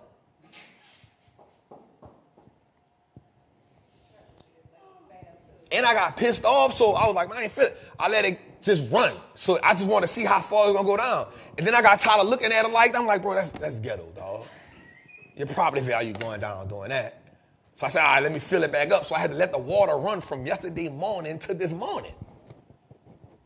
Guess who else hit me for that? The water bill.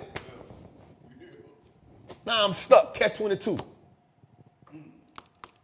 Now I call people. I called people today. They said, could you tell us what kind of pool it is? I said, it kind of got water in it. No, what? Yeah, what? No, it got a tile, ceramic. I said, they got water in it. But I said all that to say, man, like, one, you don't have to live poor when you get money. You just don't got to live above your means. You deserve a certain lifestyle. Right? But $1 million ain't. So they got this dude, Jose, and I wasn't going to bring this up.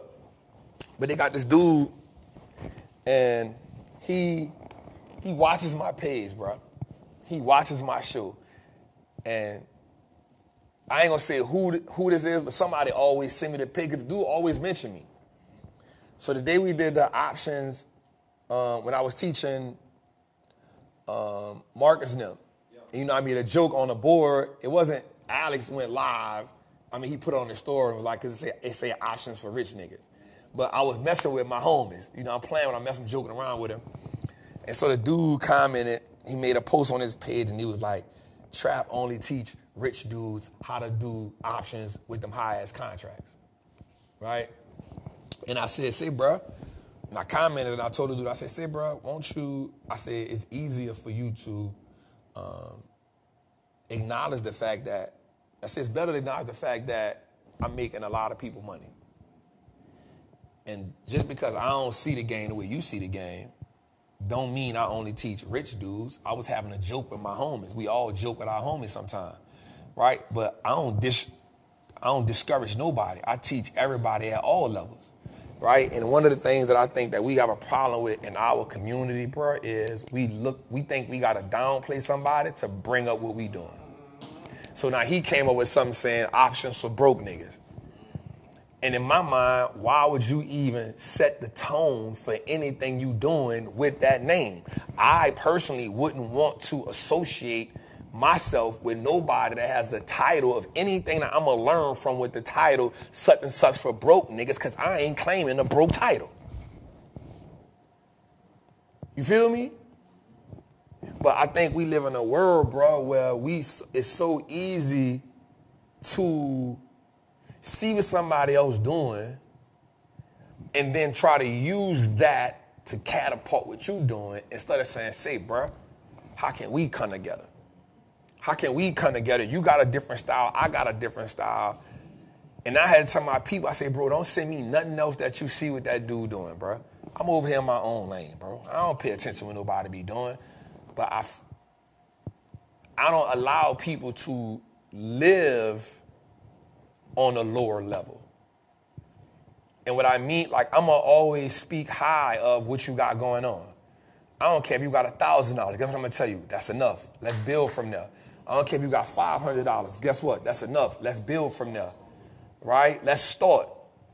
And I'm gonna always say you rich, you wealthy, because you on a journey, one share at a time. That's how we supposed to build each other up in this game, because the system has been designed for us not to get up there. And I think we take too much energy and time trying to find flaws in one another instead of seeing how can we come together to help each other. Because when I look at, I'm not gonna lie, when I be looking at, you know, the white dudes, I don't be seeing them beefing with each other. You feel me? Like, I be seeing 8 or 9 different, you know, white dudes teaching options. I don't never see none of them going at each other. I see them teaching each other stocks and stuff, and really, I don't never see them going at each other. Right? But we found ways to think that, watch this, bro, Tony Robbins makes so much money, bro. I ain't never heard nobody call him a scam. I'm not comparing myself to him at all. The dude done put in 40 years worth of work. What I'm saying is, I've seen people call Dr. Boyce Watkins a scam. Why are we so adamant about tearing each other down in the financial literacy space? It is, but especially in this space. And the reason why I'm saying in this space, bro, is because, bro, you know how thirsty our people are for knowledge? We finally got in a space where we really want to sit down. Bro, you got to think about it, bro. We ate it, and I'm going to salute everybody. Bro, EYL got a show. Market Mondays, Earn Your Leisure. Right? Financial literacy. Trappin Tuesdays, 2-3 hour show. So many, you know what I'm saying? Like, we in a space where people want to learn it. But some kind of way we find a way in a financial literacy space to try to turn this shit into a circus. You feel me? When our people already traumatized. Our people already been scammed by America as a whole. You feel me? But yet and still, here we go. I taught you this. You stole this from me. You ain't real, and you ain't this, and you ain't this. Instead of having, yo, let's have a sit down, let's talk, bro. Why everything we do gotta go straight to the internet to try to? Bro, I ain't never said nothing. I ain't never called nobody out on no internet stuff, dog. You know why? Bro, I done been through some real life shit in my life. Like real life stuff, bro. So I feel like if you got a problem with me, or if you got a problem with something, anybody, I think it's easy to be like, hey, check this out, bro. I don't like what you said. I say, bro, let's have a conversation about what you said. You feel me? Let's have a conversation about what you said, bro, because I think what you said to the people, I don't agree with it. You feel me? Like, I don't agree with what you said to the people, dog. Like, I'm teaching this, you teaching this, I don't agree with what you said. Let's have a conversation about so we can get some clarity on it. You know what I'm saying? I don't think you a scam, I don't think you this, but let's have a conversation because I don't want to mislead them and I don't want you to mislead them, bro. Bro, we don't even know how to come at each other man to man. You feel me? But we don't realize how much we are causing people, right? We causing our people to pick a side. When the overall goal should be to give people the freedom. Why are we making the people pick a side? You feel me? This ain't football. This ain't basketball. This ain't baseball. You feel me? Why are we making the people who we already are identified as the most killed people, race of people, we spend the most money, we live in the worst neighborhood, we incarcerated the most, and we talking men and women. We talking men and women. We make the least amount of money. So we got all these things against us. Here we are as the financial literacy leaders. Here we are as the people that's supposed to be helping our people retire better, trade better, get in real estate better. But guess what we doing? I don't like him. I don't like her. He a scam. She a scam. Instead of us finding a way to say, hey, bro, let's have a round table talk. Let's see how we can come together to help the people, cuz. Hey, bro, I like what you're doing. Because we'll disregard how many people a person done made money for. Bro, you go in the chat right now. They got people that made 5, 6, 4 figures. One dude told me, and he said, bro, I hit $1 million, bro. We'll disregard all that to try to downplay somebody. And I ain't even just talking about me. I rarely get it because I'm always authentic. But we'll do whatever to downplay a person to try to bring ourselves up, not realizing, bro, that's causing confusion amongst the people. And what we not realizing is, watch this, bro. You know how easy it is for our people to fall into some confusion? Bro, we gravitate to bullshit with ease. So now we done turn financial literacy to a goddamn circus. So now you got to try to separate yourself so you don't be a part of the circus. You got to keep on, man, I ain't tripping on that, man, I ain't tripping on that, because you don't want to be a part of the circus. Because you genuinely answering all your DMs. You genuinely trying to help people. You genuinely, man, a lady just hit me the other day in my DM. She said, Trap, man, my husband been watching you for 2 years. He just passed away. And because he's in your Patreon, I see him watch Trappin' Tuesday all the time. I got 3 kids. I don't know what to do. All I know how to do is reach out to you because I seen him watching you. I'm like, man, let's get them babies right, love. Nobody don't see the work you do. Because it's anything to get a viral clip or anything to, if I say something bad about you, this what the media gonna run to. And bro, this should be bigger than that shit. It should be about, bro, we got the opportunity of a lifetime to change a lifetime.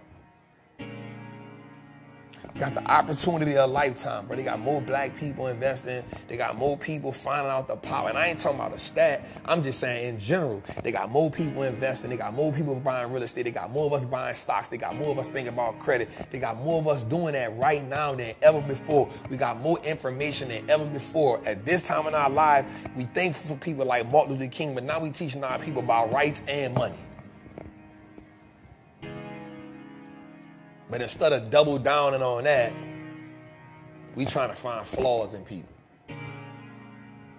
to make the people even more confused. Because if you go look at the comments, the people were like, damn, on all the pages, people be like, you'll see people like, damn, I can't trust this person, I can't trust this person, man, I ain't gonna do nothing. That's the worst place for our people to be in. Especially when we know right now the wealthy people of America have tripled their net worth since 2020. So in 4 years, millionaires and billionaires have tripled their net worth while we've went worse in a financial sunken place. But we supposed to be the leaders. Shout out to Killer Mike for getting Rap Album of the Year, man. Atlanta's on. Let's go a little further, man. My bad, y'all. That was a rant out of nowhere. Trap, what's good, man? My name is Furlough, man. Quick question. Me and my girlfriend opened up a custodial account for my son. He's only 8 months. We picked VOO, QQQ, Lily, and Nvidia for his stocks. With him being that age, man, and the stock market, is at an all-time high right now, should we still dollar cost average and put that money into those stocks, or should we wait for a pullback? Man, I just want to say thank you for all that you have done for me and my family, man. We're learning this stock market game. We're printing money, man. I'm in a Patreon, man, and I follow you, man, and I just appreciate you, man. You're a blessing to me, man. Thank you. We just talked about this. We just talked about this. You feel me? Or we just talked about this. My wife and me opened up a custodial account for my kid. I'm in a Patreon. I got the courses, Trap. I'm on Trappin Tuesdays. Trap. We just talked about, I just went on a whole rant. This was perfect. Brother, I'm going to say you doing perfect, bruh. I like the QQQ. I like the Lily. I like the Nvidia. I'm not even mad at the VOO. What I will say is this. Go ahead with it, bruh. Dollar cost average in that account for your little one. Set a number on each one of them. If it's 100, 100, 100, 100, 100, whatever that is, set that number on those because the little one is 8 months, bruh. Damn. 8 months? Another black child that's gonna be a part of the Millionaires Club, fam. I love that. At 8, Jose, you got 18 years in you with me, dog? We ain't stopping, cuz. Judge, you got, let me see, that nigga George 50. Damn.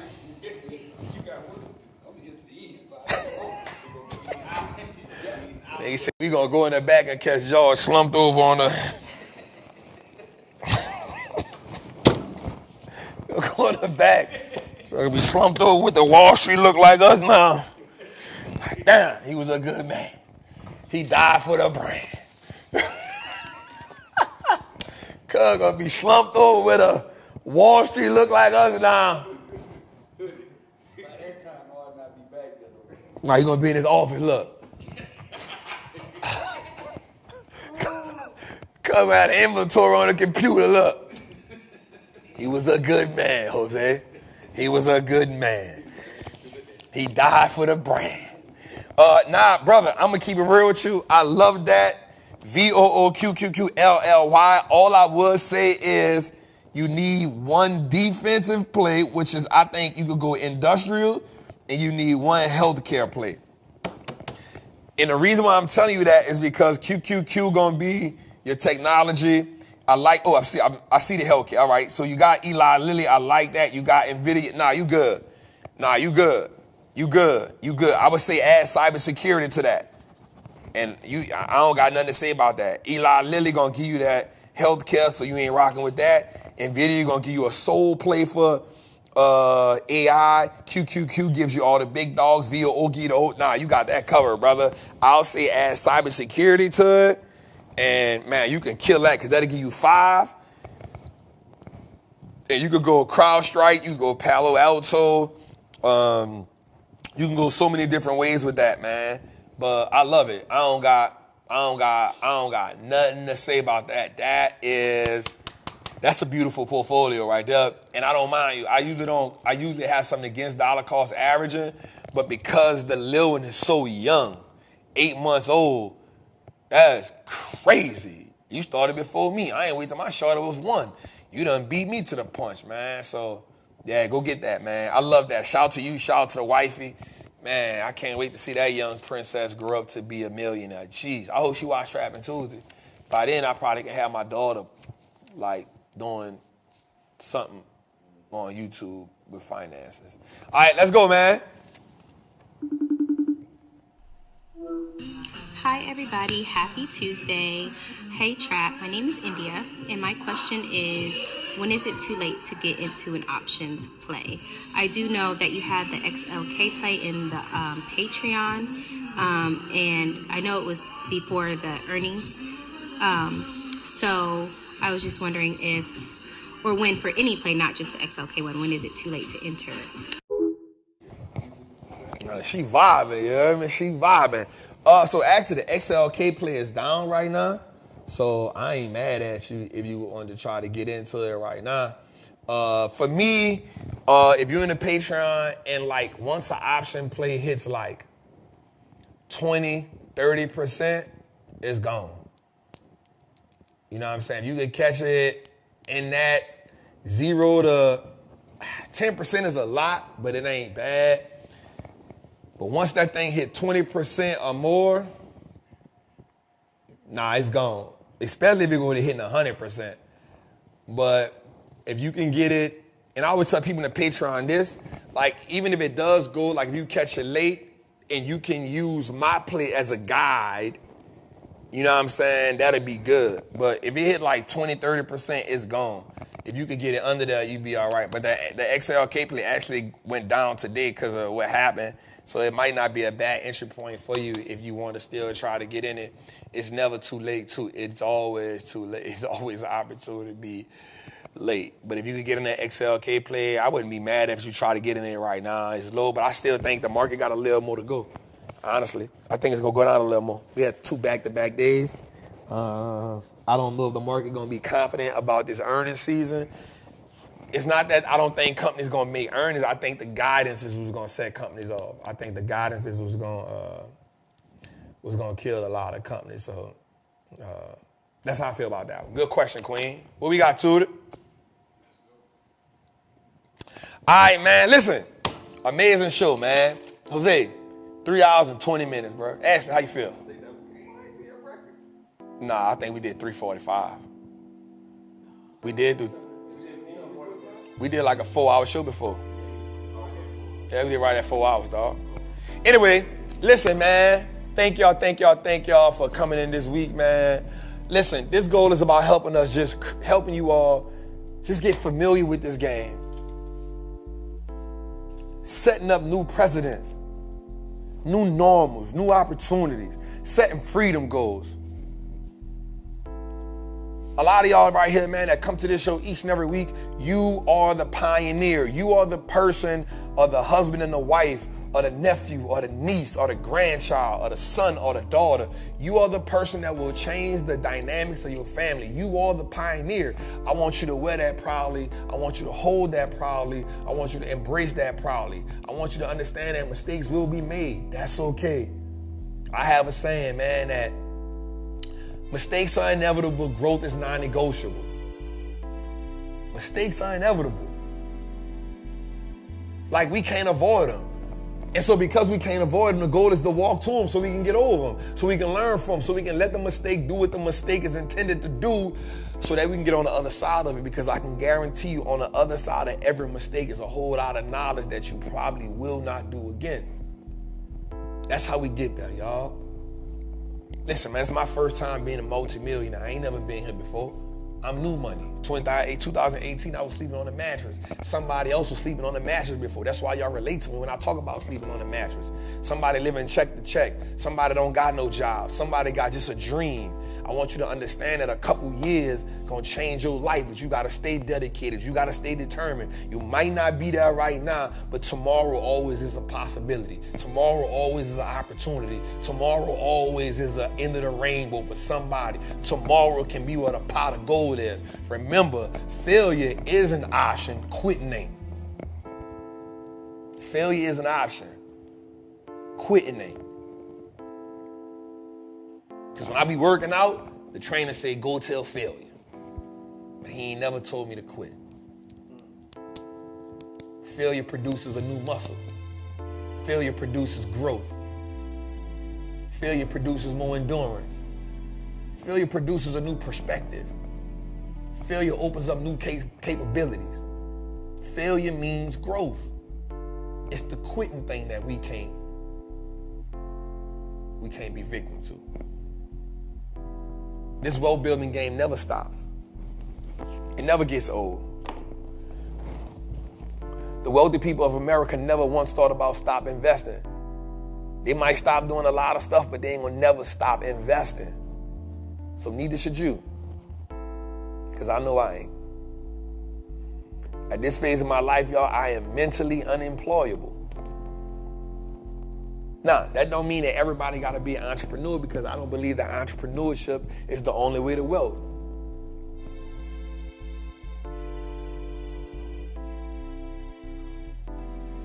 Goldman Sachs CEO get paid $33 million. Now, don't never let nobody tell you you can't go have a job and get you some money. Bank CEOs right now getting paid $20 million, $30 million. Bob Iger, CEO of Disney, $73 million. Don't ever let nobody tell you a CEO. You can go be a CEO. You can climb a corporate ladder. But the goal is, how do you build freedom? And your freedom comes from learning how to make your money work twice as hard for you as you work for it. Twice as hard for you as you work for it.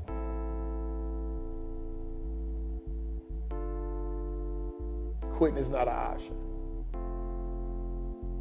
Failure is always on the table. Expensive ignorance, y'all. Expensive ignorance. Now, we'll say this before we go. Your freedom will be the most expensive thing that you will ever buy. Your freedom will be the most expensive thing that you ever buy. And the person who sells it to you is always looking to revoke it. Freedom is the most expensive thing you will ever buy. And the person who sells it to you is always looking to revoke it. Expensive Ignorance, episode 83, Trappin Tuesdays. See y'all next week, man. Same time, same place. Toot is still on the track. Listen, man, we doing something new in Trappers Anonymous. We doing something new in the Patreon. We tried something new this week. We're gonna revisit it again. It's called 1-800-TRAPPER Hotline. And listen, man, each and every Thursday, we need y'all to go download on Apple, Spotify, Google Play, and all the other streaming platforms. Go download Trappin Tuesdays, y'all. There's not 100 shows better than us. There's not 100 shows better than us, man. Let's go, Jose. We got 89,000 subscribers on this channel right now. We almost at 100,000. Let's get that at least by March, April. Then the next goal is 500,000, man.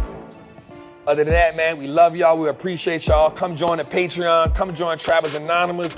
Get your Wallstreet Looks Like Us Now apparel. It's your boy, Wallstreet Trapper. See y'all next week from myself and the team, man. We love y'all. We appreciate y'all. Thank y'all. Tell somebody they need to come trap with us, man. Salute.